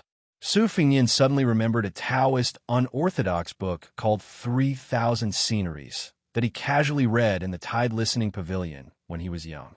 It mentioned that Wudong had a mysterious internal energy that was refined by the supreme jade elixir. It first formed a Daning, then flowed through the 5 viscera, and then through the 4 limbs. It could turn red blood into white milk, the appearance of a young man, and was impervious to cold and heat. Su Fengyin had never taken the occasional written records of claws in the snow seriously. However, when he heard those 2 fingers with his own ears and saw Wang Zhongluo's vaguely revealed majestic aura, he had no choice but to believe it. The old Taoist left after finishing his tea. Su Fengyin saw Hong Xixiang still squatting on the side in a daze. He frowned and said, "Bull Rider, why aren't you leaving?" Hong Xixiang nodded and slowly walked back to Small Lotus Peak. Passing by the 3 palaces and 6 temples, countless Taoists respectfully called him Grand Marshal Uncle, and he responded to them all. Some familiar juniors would even stop and chat with them. Slowly walking to the Immortal Cliff, he found his senior brother standing under the tortoise camel tablet. Hong Xixiang quickened his pace and called senior brother Wang. Their generation on the mountain was already the highest, unlike Longhu Mountain's Taoist masters who were in seclusion and did not care about worldly affairs. Wudong also had a senior brother surnamed Wang, who used the sword to crown Wudong. He was habitually called Junior Brother Wang by Hong Xixiang, and had been silently comprehending the sword at Big Lotus Peak for 16 years. Wang Zhongluo, who was almost a head taller than Hong Xixiang, turned around and saw the unhappy junior brother. He joked, "Senior brother Chun took away your private stash of forbidden books again?" Hong Xixiang shook his head, hesitating to speak. Wang Zhongluo patted his junior brother's shoulder and left under the moonlight. Su Fengyin practiced the rolling knife technique once.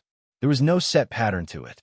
The most important thing was the angle and direction of the first cut. Following that, dozens or even hundreds of moves would follow the momentum of the first cut. Su Fengyin strived to do it in one go without leaving any gaps, using the least amount of strength to use the fastest knife. This was not something that old man had taught him privately. It was a simple knife technique that Su Fengyin had figured out himself. It was very appropriate to call it a rolling knife.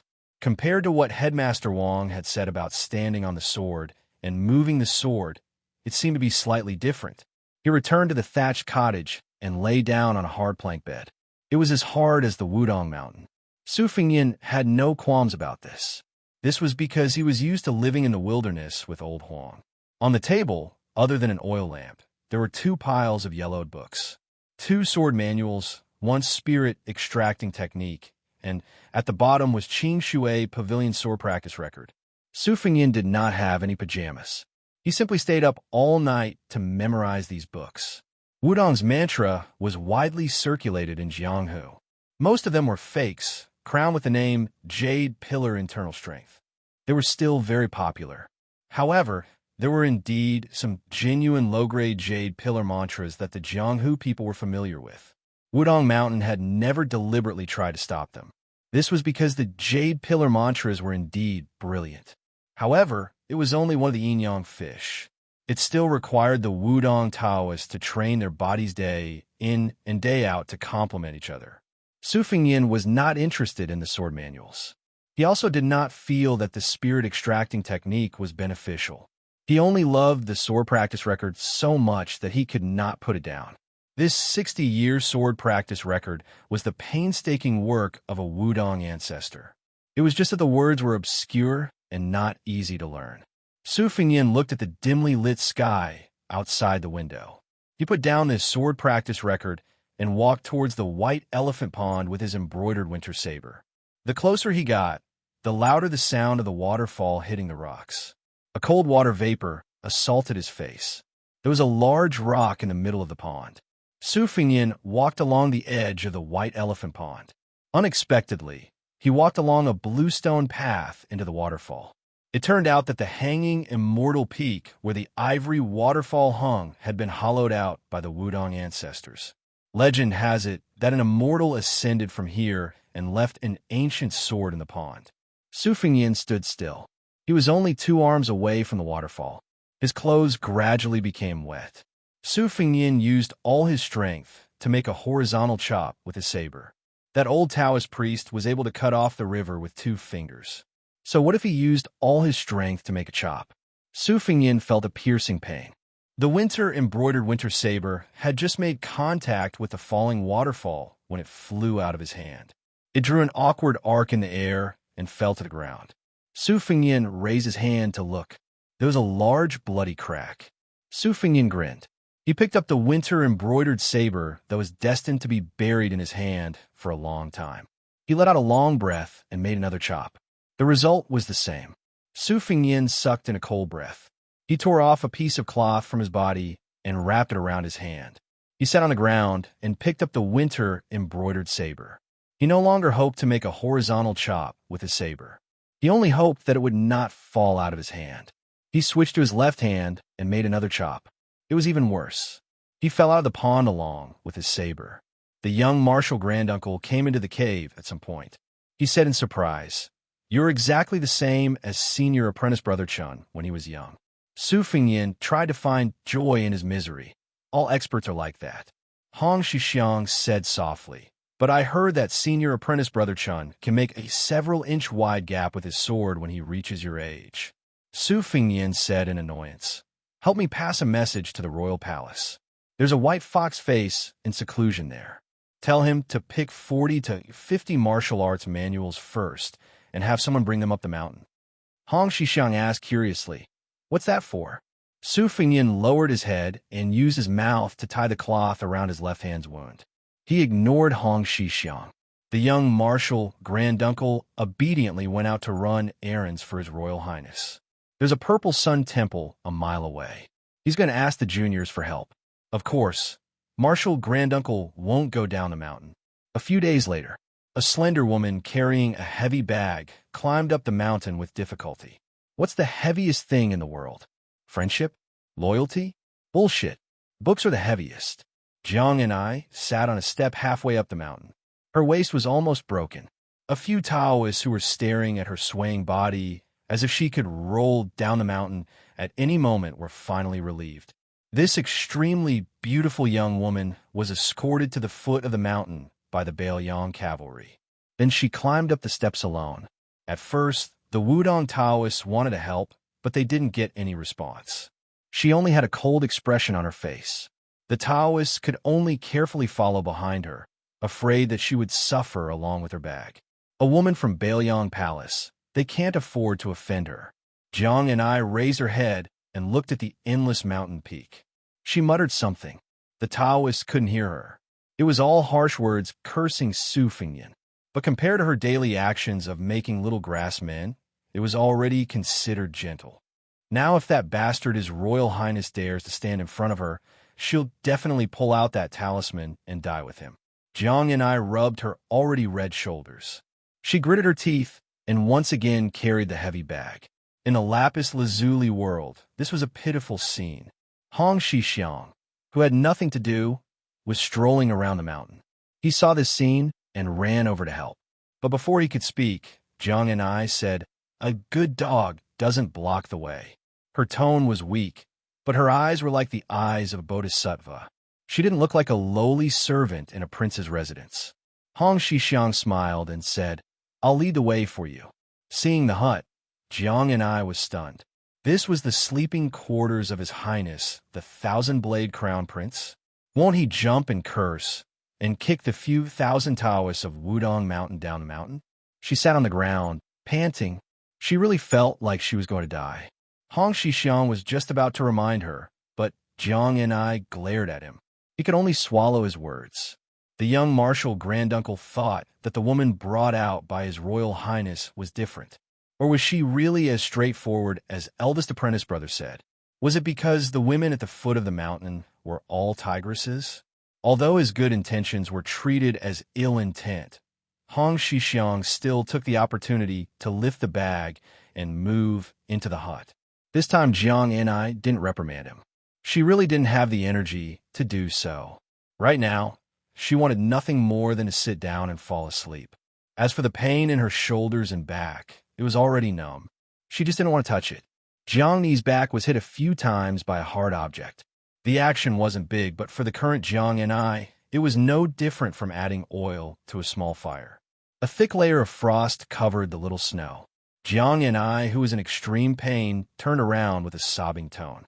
She raised her head and saw that repulsive, hateful, and murderous face. She didn't know where she found the strength, but she opened her mouth and bit down, biting His Royal Highness's leg. Su Fengyin used the scabbard to slap Jiangni's face, sending this captive princess flying. The strength was just right, not too light nor too heavy, not enough to hurt anyone. Su Fengyin frowned and scolded. "Are you a dog?" Jiangxia, who was more embarrassed than she was in pain, couldn't move. She could only grab the dirt on the ground and throw it at Su Fengyin. Su Fengyin didn't get angry. He only used Xiaodong to slap the dirt back one by one. Jiangxia instantly turned into a little mud man. "Su Fengyin, you won't have a good death. Come, come, come. Little puppy Jiangxia, bite me to death. You're not human." "Yeah, Jiangxia, you look so fresh right now, so cute. If you have the ability, throw the god talisman at me too. Then I'll consider you ruthless. I'll stab you to death one day. Just now, I'm determined not to fight back. Why are you still sitting on the ground? Little puppy Jiangxia, you can't be so excessive that you want to stick my neck to the god talisman and slit my own throat, right? This way of dying is too tyrannical. One sitting on the ground, one standing, one crying, one laughing. Who would have thought that these two young men and women of similar age were the eldest princesses of a captive kingdom, the eldest sons of the king of Baelyong? Seeing this scene, the young martial granduncle who felt that it was harder to understand than the heavenly book helplessly said, "I'd better go ride an ox." Chapter 44. Su Fengyin was too lazy to stare at Jiangxia. He left her on the ground and went into the room to open his bag. Other than a large luminous pearl and a few sharp Guangdong Liaowei, the rest of the books were thrown on the table and piled up like a mountain. Looking around, there was the Forbidden Villa's whale killing sword, the two Zen temple's copy of the Vajra subduing demon fist, and the Southern Sea's largest Buddhist nunnery's Guanyin finger. There was a wide variety of more than 50 martial arts manuals. They all had one thing in common, which was that they were all top-notch moves of various sects and schools. Perhaps there was still a gap between them and the highest level, but for Su Fengyin to master even one of them was a magnificent feat. He didn't move all of them from the Tide Listening Pavilion because he wanted to learn all of them, but because he wanted to pick out one or two suitable ones from each manual. It would be best if he could apply them to his blade technique. Taking 10,000 steps back, if he saw a pig run many times, he wouldn't be surprised even if he saw a pig that could float on water or grass in Jianghu. Just like playing chess, these books were a set of moves. When the opponent placed a piece, he would know the position of the next 3 or 10 moves. No matter how many changes you made, I would just kill you with a single strike. Su Fengyin picked up a manual and flipped through a few pages. He put it down and picked up his blade, preparing to go to the White Elephant Pond to practice 600 slashes and 600 strokes. When he went out, he found that Jiangxia hadn't left the mountain yet. She was sitting on a bamboo chair, using her sleeve to wipe the dirt off her face. Her movements were delicate, and each movement must have used all of her strength. How could there be a woman in the world who didn't love beauty? Su Fengyin laughed. "Little mud man, it's going to be dark soon. You don't dare to go down the mountain alone? I'm a kind-hearted person. I'll help you call a handsome little Taoist to go down a mountain with you." Jiangxia sneered. "The Great Pillar State let me stay on Mount Wudong. I heard someone has already gone through the ceremony of becoming an adult. That's hilarious." Su Fengnian felt a headache coming on. Ignoring the mockery of the rootless grass, he frowned and said, "Did Su Xiao take the wrong medicine?" Jiang and I kept a straight face and didn't say anything.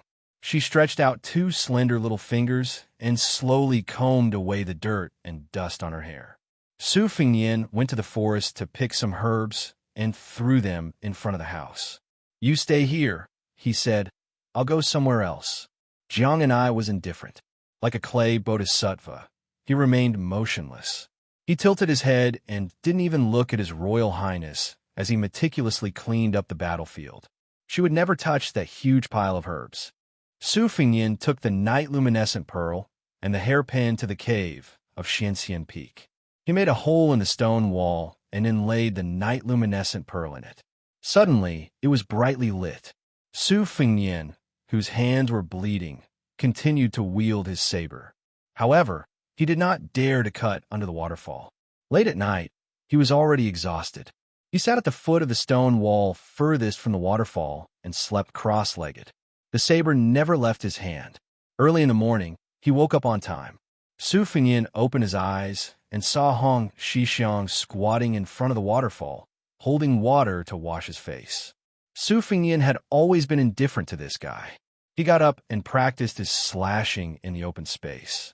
While he was practicing his saber in an old-fashioned way, the guy who had been herding cows on a mountain for more than 10 years was studying the priceless heavy thorn wall in front of the stone wall. The round pearl in the bright area was green and translucent. When night fell, it would be as clear as the full moon.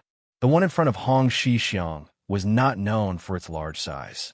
The largest night-luminescent pearl in the world was still in the imperial palace.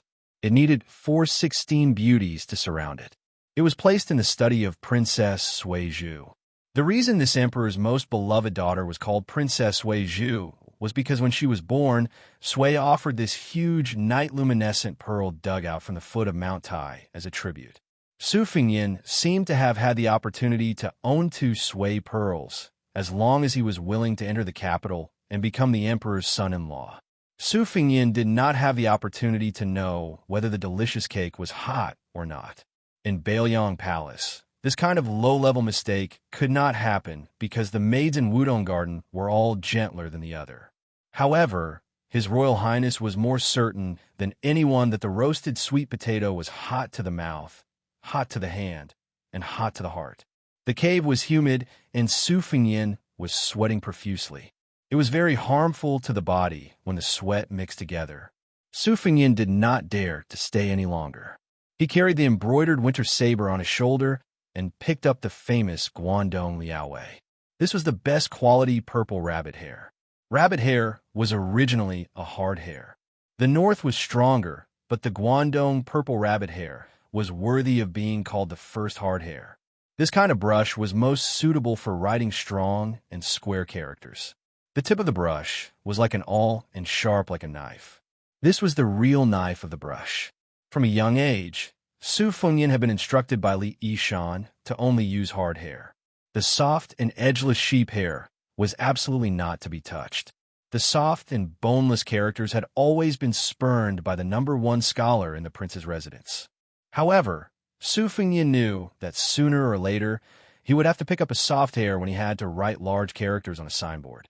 Although Su Fengnian was scolded for being an idiot with a golden exterior, doing the shady business of buying poems and songs like a poor scholar, he knew the 4 arts of zither, chess, calligraphy, painting, tea, and wine. It was just that he was not proficient in them. Practicing the saber was a major matter of strength, but practicing calligraphy was a minor matter of strength. It was especially difficult to practice calligraphy after practicing the saber. Su Fengnian dipped the Guangdong Liaowei in water and wrote the incantation for the whale-killing sword on a green rock. The words came from his heart, and the semi-cursive writing on the ground appeared murderous. Hong Shixiang squatted to the side and observed. He clicked his tongue in wonder and said, "Good writing, good writing. It's 100 times better than a Xixiang's earthworm crawl." When he communicates with his junior apprentice brothers or people outside the mountain, he has to get me to write for him. Su Fengnian ignored this fellow's praise and chewed on the Guangdong Liaowei brush. Before coming up the mountain, he had practiced the saber painstakingly. However, it was not to the extent that he had to forcefully peel off the calluses that he had honed from 3 years of traveling. Now, his hands were covered in blood every day. When he was not practicing the saber, Su Fengnian would put the embroidered winter saber on his shoulder and swing it around. It looked quite poetic, but Su Fengnian's heart was filled with murderous intent. Chapter 45. Walking towards the thatched cottage, he remembered where he had left the herbs yesterday. Su Fengnian smiled and pushed open the door. He did not see Xianxia sleeping on the bed at first glance. Had she gone to see the scenery of the lazuli world? When he looked again, he saw that the little mud figurine had already cleaned herself up and was facing the wall, asleep. She did not touch the bed. Su Fengnian understood perfectly that she despised the place he had slept in for being too dirty. The reason why she did not sleep against the wall was clearly because her delicate back could no longer bear any contact after carrying the luggage up the mountain. Su Fengnian opened his mouth and spat out the rabbit hair brush on the table. He used his foot to kick the princess who had fallen from the world's noblest imperial city to the cage of Bailiang Palace, and then to this little thatched cottage on the mountain. She was probably exhausted, for she did not react at all. She muttered a few words in her sleep. Su Fengnian did not have to listen to her to know that she was scolding him. Su Fengnian stared at her for a while. She was a budding beauty. Although her face could not compare to white fox's, it did not lose out to sweet potato and bluebird by much. In the future, she would definitely be even more attractive. Su Fengnian felt that the way she sat on the ground and fell into the mud yesterday was very interesting. Jiang Mi's body slanted in her sleep and almost fell to the ground. Su Fengnian's shoulders shook and Xiaodong fell down. He used the scabbard to gently support her body and slowly straightened it. Only then did he stop disturbing her. When he went out, he saw that the bull-riding fellow had tactfully begun to cook porridge. There were a few small jars of pickled vegetables in the house. During this period of time, unless Grand Marshal Uncle was too busy with the small seal bamboo slips or the precious and unique annotation classic, he would usually cook for His Royal Highness. He worked hard without complaint and enjoyed it. Hong Shixiang cooked the porridge and watched the heat while he dipped his finger in his saliva and flipped through the Book of Rites. Su Fengnian really couldn't figure out how this cowardly fellow could become the person responsible for the black tortoise's resurgence. After leaving 2 bowls of porridge for Jiang and I, Su Fengnian carried his saber and went to the top of the hanging Immortal Peak. The Jiazi sword training was a collection of sword practice experiences, but occasionally it would also contain some summaries of the vast martial arts. It strongly advocated climbing to the top of the mountain to look at the stars and the sea, which were useless to swordsmanship but beneficial to swordsmanship. Unfortunately, Su Fengnian couldn't find anything that was related to the way of the sword, even after looking at it for a long time. The guy riding the bull didn't say a word. He just stood to the side and watched with great interest. Su Fengnian, who felt unbalanced in his heart, asked, "You've been watching it for more than 20 years. Aren't you tired of it?" The young martial granduncle laughed foolishly. The scenery was different every day. How could he be tired of it? Su Fengnian asked curiously, "Do you know any martial arts?" Hong Shixiang said with a face full of sincerity, "I don't think so." Su Fengnian kicked him. The martial granduncle who was squatting on the ground swayed left and right, but he didn't fall. He returned to his original position without any difference. Su Fengnian exclaimed in surprise and asked, "This is—" The martial granduncle who had been on the mountain for more than 20 years indeed hadn't read a single secret manual or touched a single martial art. He scratched the shoulder that was kicked by Su Fengnian and said with an innocent face, "There's a big bell in the Xuanwu Palace. When someone rings the bell, I see how it stops." Su Fengnian wanted to get to the bottom of it. "You figured out just by looking at it?" The guy riding the bull shook his head and said, "There's no trick." Su Fengnian felt a little defeated and said, "If you use a saber to chop the waterfall, can you chop it?" The martial granduncle who was asked shook his head and said, "Of course not." Su Fengnian finally felt a little better, but the guy squatting on the ground immediately added, "I can't chop it, but it probably won't be enough to make the saber and sword fall out of my hand." Su Fengyin was full of suspicion and ordered, "Then go find a sword and try. If you can't do it, then just wait to be fed to the fish." Hong Xixiang had a troubled expression. "Why don't His Royal Highness lend me the saber on his shoulder?" Su Fengyin lifted his leg and was about to kick, but the martial granduncle who was riding the bull had already run far away. Su Fengyin went down the mountain peak and waited for about 2 hours before a sweaty Hong Xixiang arrived. He really did carry a peach with 7-star sword in his hand. The way he held the sword was neither fish nor fowl. Su Fengyin signaled with his eyes for him to stab with the sword. As if he was facing a great enemy, Hong Xixiang took a few deep breaths. Only then did he walk in front of the waterfall, as if he was going to the execution ground. He raised his arm and swung the sword, lightly stabbing. A mysterious half-arc that slanted downwards, like the horns of an antelope. It cut through the astonishing falling waterfall. Retrieving the peachwood sword, Hong Xixiang turned around and looked at Su Fengyin. There was no smug expression on his face, as if it was a matter of course. Su Fengyin was stunned for a moment, then said with a smile, "I understand. This is your Tao of heaven." Hong Xixiang, who only treated it as a small matter of eating, drinking, defecating, and sleeping, let out an ah. He jogged towards His Royal Highness suspiciously in a flattering manner. "Tell me, how is it Tao?" Senior apprentice Brother Chun said that I am in the mountain and do not know the mountain. I will never be able to comprehend the Tao in this lifetime. Su Fengyin said treacherously, "As long as you go down the mountain and stand a little further away, won't you be able to see the mountain clearly?" Hong Xixiang sighed and made a deduction with his fingers, saying helplessly, "I knew it. Today is not the day to go down the mountain." Su Fengyin wanted nothing more than to kick this coward who was hiding in his turtle shell and not poking his head out. Ginger Mud, whose greatest ability was to go down a dead end, decided to go all out with Su Fengyin and live in the thatched hut. From the winter to the warm spring, the flowers bloomed. His Highness the Crown Prince was as tired as a stray dog every day.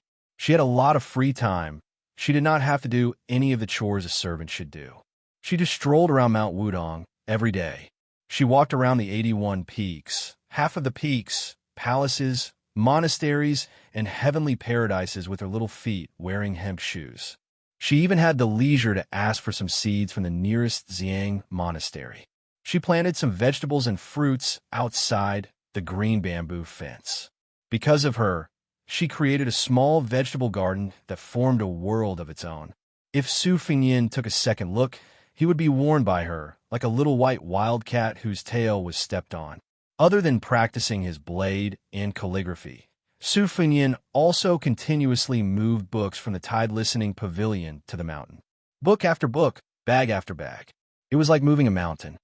Chapter 46. Don't forget to bookmark it. There are 2 more chapters today. Jiang and I seem to be obsessed with watching the fruits and vegetables grow little by little. Whenever she had the time, she would squat in the garden and stare at them. The pitiful talisman dagger had to be used as both a hoe and a hatchet. One day, Su Fengyin went to the garden to fertilize it out of goodwill. In the end, he was discovered by Jiang and I, who couldn't sleep. In a frenzy, she carried the talisman and chased him half the mountain. For the next few days, Su Fengyin didn't dare to return to the thatched cottage. For every meal, he caught some wild animals and barbecued them. At first, Hong Xixiang didn't dare to eat fish and meat. Later, he couldn't stand the gluttonous bug in his stomach. Once he started, he couldn't stop himself. As soon as he saw His Royal Highness, he would throw flirtatious glances at him and ask him what he caught today. This was greatly inconsistent with the rules and regulations of the mountain. Su Fengyin admired himself for being able to endure this bull rider's incessant chatter, just like the gadfly on the bull's butt. After moving hundreds of books up the mountain, Su Fengyin obviously didn't want to be a 2-legged bookcase. When he read something that he didn't understand, he would grab Hong Xixiang and explain it. The most interesting part was that many seemingly unsolvable and brilliant moves often had a solution in another secret manual. This kind of contradiction that required patience to find was most beneficial to Su Fengyin. Now, His Royal Highness saber skills were hard to say, but his horizons had increased by several levels. During this period of time, Su Fengyin took out a book that had been lost in the Jianghu for a long time, Great Martial Arts, and used it as a body training manual. The moves were simple, but each move was fierce and overbearing, striving to kill with one move. He also asked for a set of nameless fist techniques from Wudong, leaning towards the soft and feminine side. Su Fengyin originally didn't like it, but Hong Xixiang shamelessly recommended it, bragging about it to the heavens, almost praising it as #1 in the world. In the beginning, Su Fengyin still didn't agree. The thirsty grand martial uncle had no choice but to play a final move. Even Su Fengyin had to admit that he was truly shocked by this fellow. The bull rider plucked a handful of bamboo leaves and casually threw them out in the wind. His body followed the bamboo leaves and stretched out a palm. Su Fengyin only saw his body swaying like a drunkard, jumping around randomly, but all the bamboo leaves were glued back to his palm. Gnawing on a wild pheasant's leg, Su Fengyin, who had obtained the fist technique but still couldn't grasp the gist of it, couldn't help but ask, "The more I practice this fist technique, the more it looks like a sissy's play. You're not deliberately tricking me, are you?" The grand martial uncle wiped the grease at the corner of his mouth and said seriously, "How would I dare to fool His Royal Highness?" Su Fengyin asked suspiciously, "Who created this fist technique?" The grand martial uncle rolled his eyes and swallowed the pheasant meat in large mouthfuls. He laughed dryly and said, "His Royal Highness, I won't disturb your practice. I have to go herd the cows." Su Fengyin pressed the scabbard on Hong Xixiang's shoulder and sneered, "If you don't tell me, I'll beat you until you spit out everything you've eaten." The grand martial uncle said mysteriously, "I accidentally found it on the top floor of the Xianxia Palace. It's been a long time and can't be verified. It must be the painstaking efforts of some senior Zhenren." Su Fengyin put away his saber and concentrated his qi in his dantian. He drew 6 circles in the air in accordance with the fist technique, one circle after another. It looked like it, but he always felt that it was several mountains away from the bull rider's wrist technique. Not to mention the spirit. Even the shape was barely satisfactory. The grand martial uncle, who was busy leading the green cow, looked at Su Fengyin's posture and nodded slightly. He smiled brightly and said, "This fist technique goes from the 8 trigrams to the 4 symbols, the 3 powers to the yin and yang, all the way back. It's just that it's still very far from the infinity of Tai Chi. His Royal Highness technique is already quite agile and flexible, opening and closing in an orderly manner. It's not easy and is much faster than I was before. It's just that there are still some small flaws that need to be corrected. If the Great Mount Attack is a method of crushing 1,000 pounds with 10,000 pounds, then this fist technique is a trick of 1 or 2,000 pounds. His Royal Highness needs to remember one thing when practicing. The fist technique is to hit the crouching cow. Seek small and not big. Seek quietness and not movement. Only then can you obtain the beauty of all things in life. When you reach the peak, you can't add a feather, you can't drop a fly, you can't tell autumn with a single leaf, you can't tell spring with a single sprout." Su Fengyin pondered and sneered. Only punching a crouching cow is of some use. The rest is all nonsense. Hong Xixiang chuckled and didn't refute. Su Fengyin squinted his eyes and smiled. "Bull Rider, you like to eat meat so much. There are a lot of yellow cranes on this mountain. Why don't you trick one to come down?" Hong Xixiang laughed dryly. I can't. Wudong's red-crowned cranes are psychic, and they're all my childhood playmates. Killing them is more painful than killing me." Su Fengyin joked, "Can you ride on a crane's back and play? When Taoist immortals ascend to immortality, isn't there a type of crane ascension?" Hong Xixiang shook his head. "I've never thought about that. I've been afraid of heights since I was young." Su Fengyin said with disdain, "Afraid of going down the mountain, afraid of heights, afraid of women. What else are you not afraid of?" Hong Xixiang sighed heavily, frowning and frowning. This bull rider suddenly pricked up his ears, carefully saying, "His Royal Highness, I'll go get the cow first. You'd better go back to the thatch hut and take a look." Su Fengyin gripped his winter-embroidered saber tightly and rushed back. On the mountain, who would have the guts to find trouble with him? If there was, then it would definitely not be an ordinary character. Seeing the thatched hut, Su Fengyan's figure came to a sudden stop, passing through the bamboo forest and slowly moving forward. Outside the hut, there were three unfamiliar, uninvited guests, not wearing Wudong's linen or silk Taoist robes. In the middle, there was a delicate young master, wearing luxurious clothes. Su Fengyan was very familiar with Zhong Ming's behavior. He could see the depth of his family's wealth at a glance. The shoe embroidery on this kid's body was extremely skillful, rare and priceless, but this was secondary. In his hands, he was playing with two luminous pearls of excellent quality, known as the Dragon Pearl and the Phoenix Eye. Each was a first-class top-grade toy, but it was even more difficult to put together a pair. The tribute was nothing more than this. Next to the arrogant young master stood two middle-aged men. One of them had a big waist, a sturdy body, a standard tiger's beard, a leopard's head, and round eyes. According to Su Fengyan's evaluation, this guy looked like he could suppress ghosts and exorcise evil spirits. This big man had a pair of simple sabers hanging from his waist, one long and one short. He stood a little further away.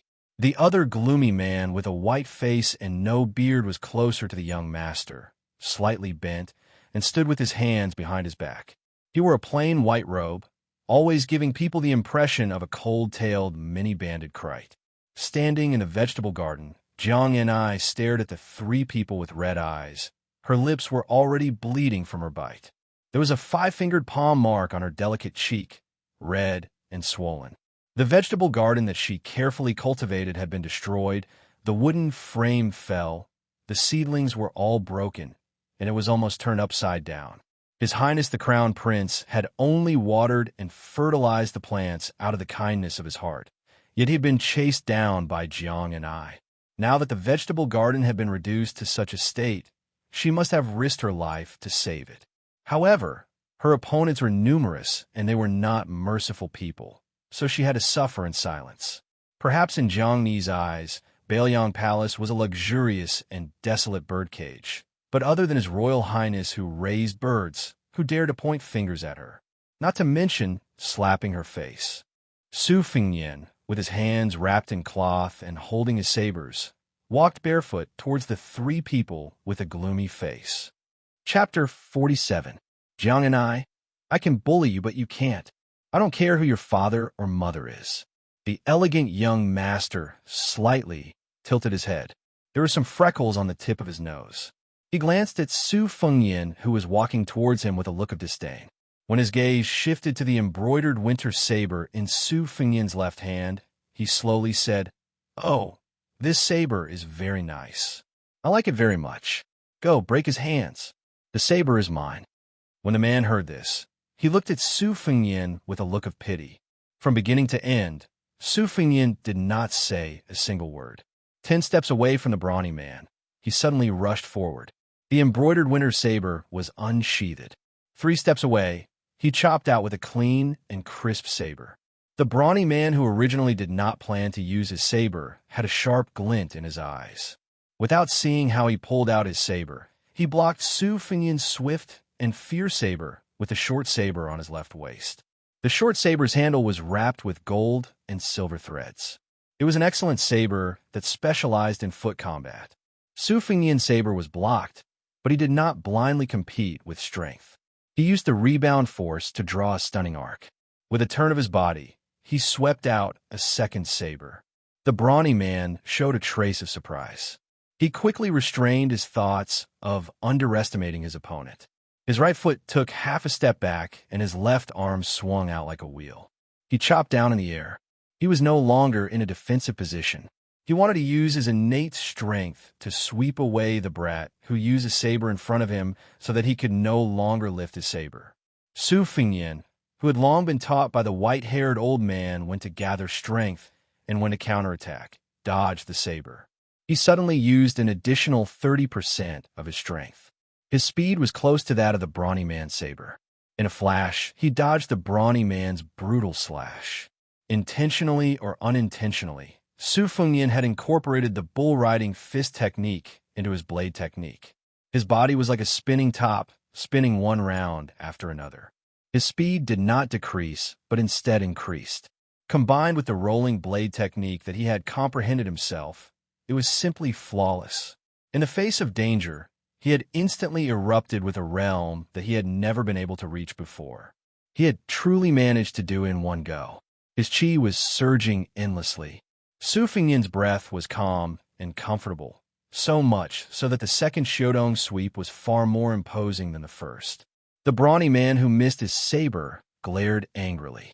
This brat did not know when to advance or retreat. His saber was strange, and the angle was tricky. It was not easy among his peers. What a waste of his talent. Finally, although he was annoyed, he did not pull out the long saber in his right hand. The short saber in his left hand began to show no mercy. His wrist creaked without warning. Suddenly, the saber appeared and slanted upward.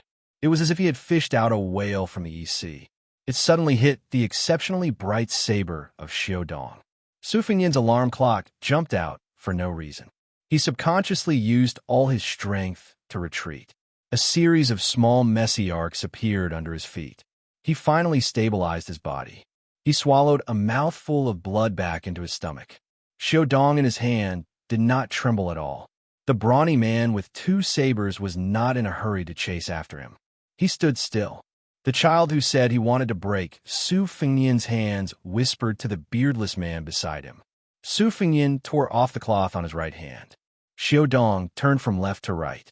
He just stared at the short saber of the brawny man, who was probably 3 times the weight of Jiang and I. He clicked his tongue and said, "Good saber. I thought that after the fall of Dongyue, the sabers of the Eastern Yu imperial family that were only used by the Eastern Yu imperial family had been confiscated into the national treasury. The big one was called the man saber of the Eastern Yu imperial family, and the small one was called the brocade saber of the Eastern Yu imperial family. I never thought that I would be able to see the true faces of these two beauties here." The brawny man with the brocade saber on his waist showed a strange expression. He twitched the corner of his mouth and said, "You have good eyesight." Su Fengnian pretended to be naive and said, "Then aren't you the Eastern Yu imperial family of the fallen country? Why would a stray dog come to Mount Wudong to bite people?" The brawny man who was poked in the ribs was not angry. His calmness and cultivation skills were as outstanding as his saber art. He just said with an expressionless face, "I gave you 10 minutes to rest. Is that enough?" Su Fengnian held Xiaodong in his right hand and did not speak. The freckled child with the tip of his nose said impatiently, "Why are you talking to him? I only want the saber. After cutting off his hands, whether he lives or dies is up to fate." Su Fengnian, whose left hand was covered with blood, unexpectedly lifted the scabbard. Was he afraid that his opponent had 2 sabers and he would be at a disadvantage if he fought with only 1 saber? Seeing this, the Eastern Yu imperial family people sneered. Su Fengnian rushed forward again, rolling his saber like a snowball. His half a year of saber practice was incisive and vivid. The lonely ghost left by the Eastern Yu imperial family easily broke Su Fengnian's unconventional moves one by one. He deliberately waited for the moment when Su Fengnian had to change his chi and killed him. This kind of torture was like holding a saber to the neck, but not allowing the person under the saber to exhale. At the moment when Su Fengnian's dantian was exhausted, he resisted the opponent's powerful slash.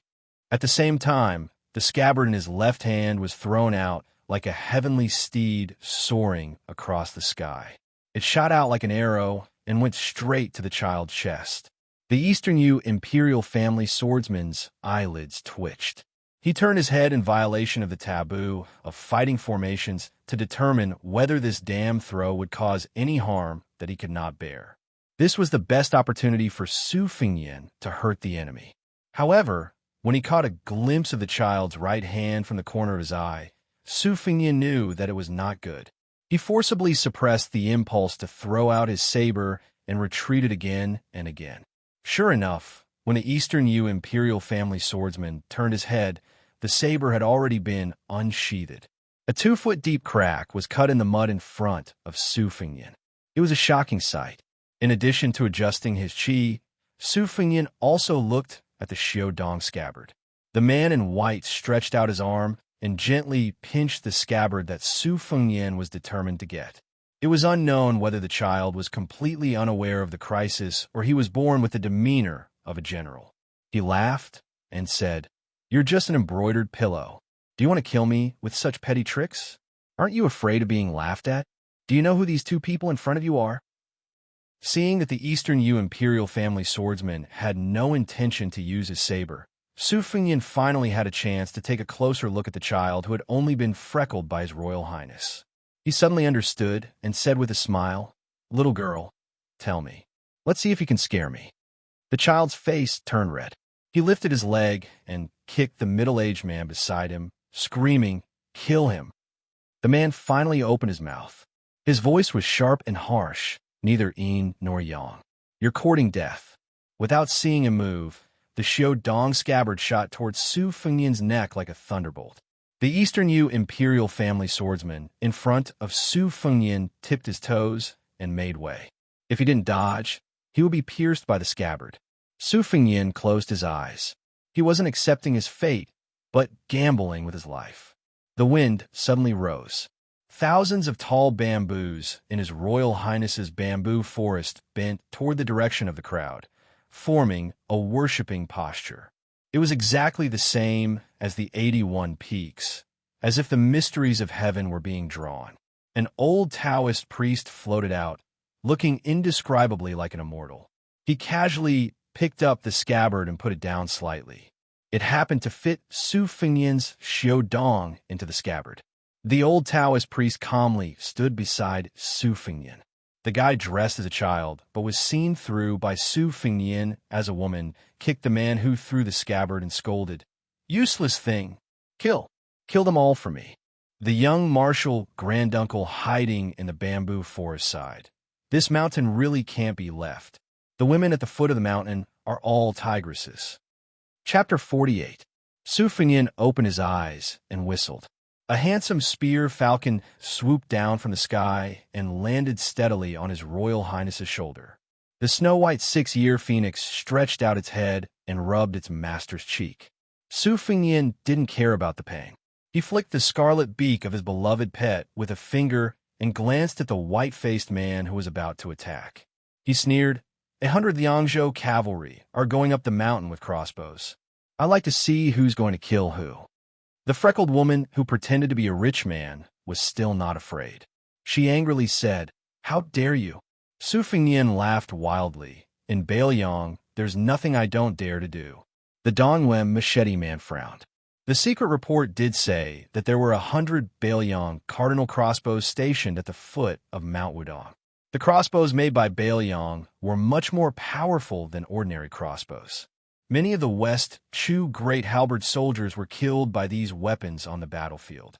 A few dozen crossbows were insignificant in a battle, but if more than 800 of them were gathered together, it was enough to intimidate people. Su Fengyan tapped his nose and said lecherously, "Hey, little sparrow, come to my big bed and have a good fight. Let's fight for 300 rounds. It's best if it's a baby sparrow. I'm good at all kinds of martial arts. I'll definitely let the sparrow go up the mountain happily, but it's too weak to go down." The woman who called herself, I gritted her teeth. But this time, before she could kick and curse, the man who looked like a man from the netherworld leaped and was only 5 steps away from Su Fengyan. With a gust of cold wind, he said with a piercing voice, "You're not human." At that moment, Su Fengyan remembered the cold wind of walking on a snowy night. Old Huang's thin body was in front, but the wind was still blowing in all directions. The chill was bone-chilling. Wang Zhongluo stood between His Royal Highness and the beardless man. His Taoist robe swelled up like a ball. He took the hit head-on. The old Taoist leader's feet used his pair of dark-colored light boots as the center. A circle of soil splashed out, but the old Taoist's tall and sturdy body did not move at all, just like the Wudong Peak. Not only did the qi flowing within the Taoist robe not weaken, it even swelled up after eating its fill. The man with rosy cheeks quickly retracted his hand and asked suspiciously, "Big yellow court? Are you Wang Zhongluo?" The old Taoist who had once been sprayed with tea by Su Fengyan was as well-mannered as ever. He did not retaliate and smiled. "That's me. The beardless man cautiously retreated to his original position. He bent over and said a few words to the woman who was mocked by Su Fengyan as a little sparrow. Her expression was gloomy and uncertain, but she tried her best to restrain herself. She raised her small hand that was holding the two twin luminous pearls and pointed at the Wudong sect leader and scolded. "Smelly cow nose, you want to side with the guy behind you? Aren't you afraid that your entire sect will suffer a calamity?" The 4 words of the black tortoise will reign at the foot of the mountain had been hanging there for hundreds of years. I think it's quite imposing. Do you believe that I will smash it? The old Taoist laughed and lowered his hands. His fluttering sleeves slowly calmed down. He did not respond to the domineering woman's insults and turned to look at His Royal Highness. Su Fengyan returned the favor and laughed evilly. "Yo, Sparrow sister, you have such a big mouth. I like it. You want to smash the archway? You still have to ask your future husband if he agrees." The lonely souls of Dongyue laughed bitterly in their hearts. This Prince Liang's mouth was even sharper than a knife. How did lame Su train such an unscrupulous son? Was it because his ears were bad that he did not hear the 2 words "this prince"? Or was he pretending to be deaf? Did he really think that no one in the world could be a match for the Great Pillar State? The 100 skilled crossbowmen of the Phoenix Battalion, who had abandoned their horses and went up the mountain, were already in position. They shuttled through the bamboo forest and were only waiting for His Royal Highness to give the order to shoot the 3 people in a hedgehog's. The world knew that the Bailiang cavalry only recognized the large flag with the word Su. The Bailiang generals only recognized the Liang King's tiger seal. The heavens were high and the emperor was far away. What's more, the Son of Heaven on the dragon throne seemed to have always trusted the last prince with a different surname. A few years ago, he even had the intention of betrothing Princess Sui Zhu to the eldest son of the Zhuge. It should be known that even in the capital, there were anecdotes about His Highness the Heir Apparent. Some scholars in Liangdi who passed the imperial examinations unanimously mocked and ridiculed the Heir Apparent. When they talked about Su Fengyan with their colleagues or teachers, there were always countless jokes.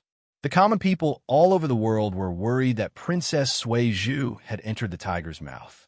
The high-ranking officials and dignitaries in the capital who were familiar with the situation in the palace were eagerly waiting for Su Fengyan to arrive in the capital and then be beaten to death by the princess who had the same temper as him. This Princess Sui Zhu, when did she not go out to play without tormenting dozens and dozens of her sons? Beside him was the powerful old Taoist priest who had been the leader of Wudong for 30 years. Behind him were 100 crossbowmen. As if he had great confidence, Su Fengyan lifted Xiao Dong and pointed at the 3 people. He laughed nastily and said, "You little K-er woman. You, Dongyue's homeless dog, man, and you, imitating a woman and putting powder on your face. You are neither a man nor a woman. The 3 of you don't go down the mountain. Stay here obediently and work like cows and horses for Lousy. When you have cleaned up the vegetable garden, you will see if this prince is in a good mood. If I am in a good mood, you can go wherever you want. If I am in a bad mood, other than K-er, I will chop you up and feed you to the dogs. Leader Wang, are there dogs on this mountain?" The old Taoist priest looked down and turned a deaf ear. He did not want to get involved in this muddy water. In the bamboo forest, the bull-riding martial granduncle who was being held by the Bailiang crossbowman shouted, "His Royal Highness, there are a lot of wild dogs on the mountain. They howl very loudly at night. It is probably because they are not full." The old Taoist priest had a headache and sighed. This little junior brother, why did he blindly join in the fun? If he fanned the flames, he would accidentally burn down Wudong, which was not a human, completely. The beardless man flew into a rage. No one in the world dared to humiliate him like this to his face. The woman who had been given an unpleasant nickname for no reason tugged at the sleeve of the extremely angry man beside her. She asked a few questions in a low voice. The man's expression was rather helpless, but he answered truthfully. Her imposing manner suddenly fell to the bottom. She glared at Su Fengyan, but her words were still loud and carefree. "How much money can this broken vegetable garden be worth?" Su Fengyan laughed and said, "If I say it is worth 1,000 taels of gold, then it is worth 1,000 taels of gold. She flew into a rage out of humiliation. Her small chest that was wrapped in cloth trembled violently. She gritted her teeth and said, "Fine, 1,000 taels of gold it is." She raised her hand and threw a luminous pearl at Xianxia, who had been standing silently in the vegetable garden. "For you." Probably because she was angry at herself for showing weakness for the first time, she once again threw the female pearl in her hand with a sobbing tone and screamed, "All for you." She never thought that she would take the initiative to lower her body like the sun rises from the west. That girl who looked somewhat sloppy and had an even more rustic temperament. Not only did she not shed tears of gratitude, she instead had a straight face with a bit of disgust in her eyes. She bent down and picked up 2 luminous pearls that were stained with mud. With one in each hand, she threw it back. She used even more strength and almost hit Xianxia, who had a priceless body. Fortunately, the white-faced man caught the dragon pearls and phoenix eyes. To her, there was no reason to throw something and then get it back. She endured the heartache and gloomily ordered the attendants to destroy the pair of luminous pearls that she had played with since she was young. She glared at the girl who did not know what was good for her. "Do you want to die?"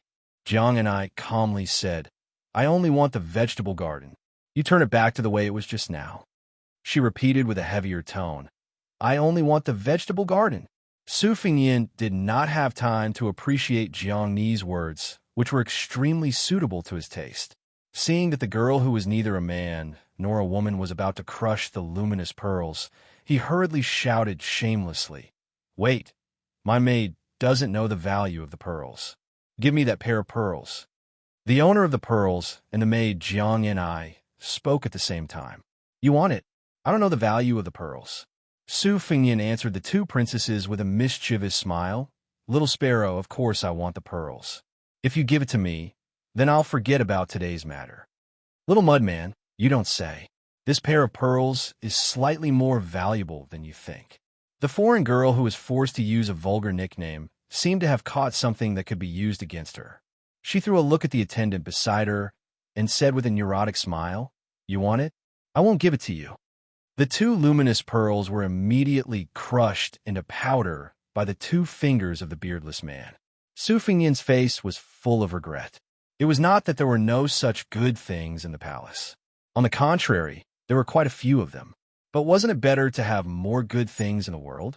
Xianxia did not give up and said coldly, "Give me back my vegetable garden."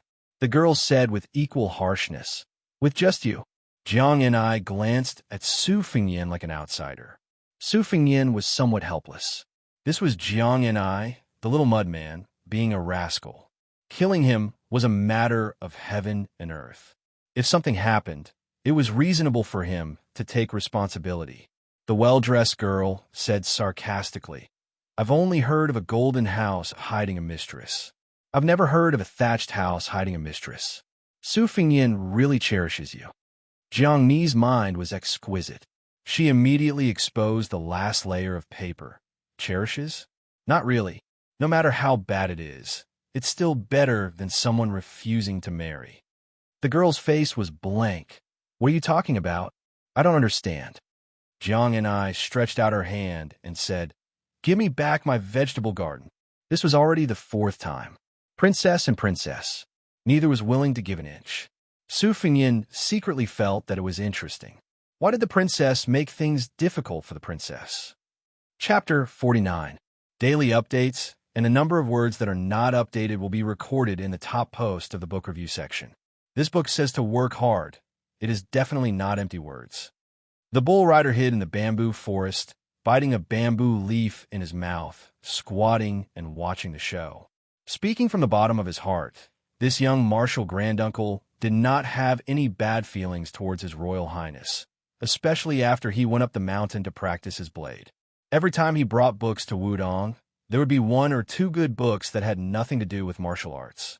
The scenery on the mountain was naturally good, otherwise it would not be called the Glazed World by the ancients. Among the 5 great mountains of the world, for 1,000 years before the previous dynasty, Wudong had always been known as the Time Mountain. The buildings on the mountain were connected to the heavens and connected to the earth. However, after looking at this scenery for more than 20 years, Hong Xixiang did not get tired of looking at it. He also always hoped to see some new people and new things. His Royal Highness said that this was called liking the new and not getting tired of the old. It was a good thing. The young martial granduncle was sincerely happy to see the old people and old things on the mountain.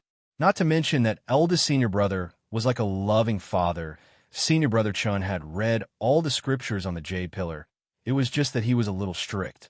Every time he dug out a forbidden book from the bottom of the mountain, he would sigh and sigh. He habitually walked like an ant in front of Hong Xixiang, circle after circle, and most 30 circles at a time. There was also senior brother Little Wang who practiced his sword in silence. His swordsmanship was extraordinary. Other people would rack their brains to practice sword moves and sword forms.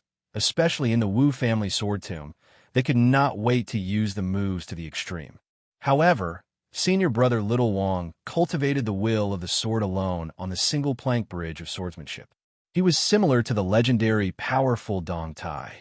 He once saw with his own eyes that senior brother Little Wang stood on the huge rock of the Xishang Pond and used his sword qi to split the waterfall apart. There were also a few older senior brothers who had different personalities. They were all good people, with the demeanor of ancient alchemists. They were even more protective of Hong Xixiang. However, things got more interesting when His Royal Highness went up the mountain. Hong Xixiang looked at the tense situation outside the thatched cottage. He couldn't help but feel anxious for His Royal Highness.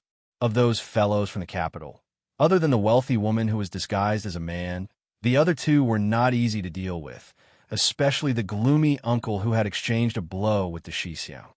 His internal energy cultivation was unfathomable. If it wasn't for the fact that the Xixiang had cultivated the rarely seen Da Huang Ting Pass in 100 years, he wouldn't have been able to retreat so easily. The outside world only knew that the last pass in the cult was extremely difficult to break through, but they didn't know that it was even more difficult to break through the Da Huang Ting Pass. The reason why the Da Huang Ting Pass with extremely high seniority on Mount Longhu was mostly because they had cultivated the Da Huang Ting Pass but couldn't come out of it. The delicate stalemate was easily broken by a man with a sword on his back who slowly walked over from the other side of the waterfall. Senior brother Little Wang, who was known as Wudong's #1 nerd. Little Wang Xixiang had already passed the age of 40. His appearance was lean and incomparably confident. On his back was a slender peach with sword the color of purple copper. Named Shun Tuesday, legend has it that the ancient immortals had once used this sword to kill a 1,000-year-old fox spirit that brought calamity to the country and people. The immortal energy and demonic energy coexisted on the sword. Only people with great willpower would be able to wield it. The old Taoist Wang Zhonglo said warmly, "It's not good to fight on the mountain. Why don't we all go to the Xiang Palace not far away and eat some vegetarian food?" Su Fengyan laughed and said, "Only when you're full will you have the strength to fight." The impatient woman whose appearance could only be considered average sneered. "It's not enough that the Wudong sect leader personally came to protect us. Even a #1 swordsman on the mountain, Wang Xiaoping, came to watch the battle with a sword in hand. Wudong's hospitality is truly touching. I'll remember this kindness. The next time we meet, I'll definitely repay you with a great gift." Su Fengyan smiled heartlessly. "Listening to your words, little sparrow doesn't intend to tangle endlessly with your future husband. Then I'll let these 100 crossbow-wielding soldiers escort you down the mountain. When you reach the foot of the mountain, I'll call for 200 or 300 cavalry to escort you all the way out of the desert." She clenched her teeth and said good 3 times in a row.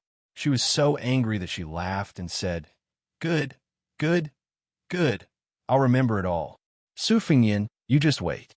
Su Fengyan was just about to say something when Jiang and I interrupted. It was still inappropriate and did not understand the ways of the world. "Vegetable garden, compensate me." Su Fengyan angrily glared at Jiang and I. Jiang and I glared back at him. They stared at each other with murderous intent. But in the woman's eyes, they were flirting. With a cold snort, she ruthlessly stepped on the dirty, muddy ground, as if she wanted to trample Wudong Mountain to the ground. Then she led her 2 attendants and swaggered away. On the way down the mountain, she repeatedly yelled that she was tired and stopped to rest. Without caring about her status, she sat on the flagstone and massaged her calves. When she was going up the mountain, she wholeheartedly wanted to beat the bones and scatter the ashes of her enemy, so she did not notice the pain in the soles of her feet. Now that she took off her boots and saw the shocking bloodstains, she burst into tears. She wailed loudly, full of energy, mournfully echoing on Wudong Mountain. The 2 attendants behind her did not dare to look directly at her. Although their status was high, they felt like they were walking on thin ice when facing this master. When they heard her cry, they became even more nervous and did not even dare to console her. The woman, whose family background was the most noble in the world, cried for a while before gradually quieting down. She braced herself and put on the exquisitely made boots. Wiping away her tears, she muttered to herself, "Sun Jiao Temple, you can't beat Wang Zhongluo, and Zhang Huan can't beat Wang Xiaoping. Alas, if I had known, I would have brought more palace experts." Only the top eunuchs in the palace would be called Jiao Temple or eunuch. There were only 8 or 9 of them in the dynasty. Seeing these eunuch leaders who were naked and did not have a beard, even the vassal kings who had a close personal relationship with His Majesty, or some influential ministers who held great power, would pinch their noses and take a detour. Those who had a good relationship with the eunuchs might even take the initiative to say a few polite words. In the establishment of the Liang dynasty, there were 13 stone tablets set up in a hall. It clearly stated that the eunuchs were not allowed to interfere in politics and were not allowed to go to the capital without permission. Since Eunuch Sun could leave the capital in plain clothes, the woman's identity was also revealed. Only the lawless princess Sui Zhu could have such a heaven-defying treatment and make the current emperor turn a blind eye. Eunuch Sun had been humiliated by His Royal Highness on Wudong Mountain today. He had already thought of 100 ways to make things difficult for lame Su when he returned to the capital. It was fine if he could not topple the deep-rooted Su family, but it would be good if he could discuss the great pillar state thousands of miles away from the capital. A towering tree, as high as the emperor? Eunuch Sun sneered in his heart. Princess Sui Zhu, who had lost a pair of beloved luminous pearls, looked up and said fiercely, "Zhang Huan, I know you are going to write a secret report to my father. Just write that Su Fengnian has been hiding his strength and biding his time these years. His playboy behavior is all a disguise. This crown prince has monstrous ambitions. After meeting me in Liangdi, he treated me very warmly." The prince of the former dynasty of the fallen Dongyue was stunned. He did not know whether to agree or not. If he did not agree, he would not be able to get through this hurdle. If he agreed, he would be guilty of deceiving the emperor. The Dongyue royal family had already withered, and there were only a few people left.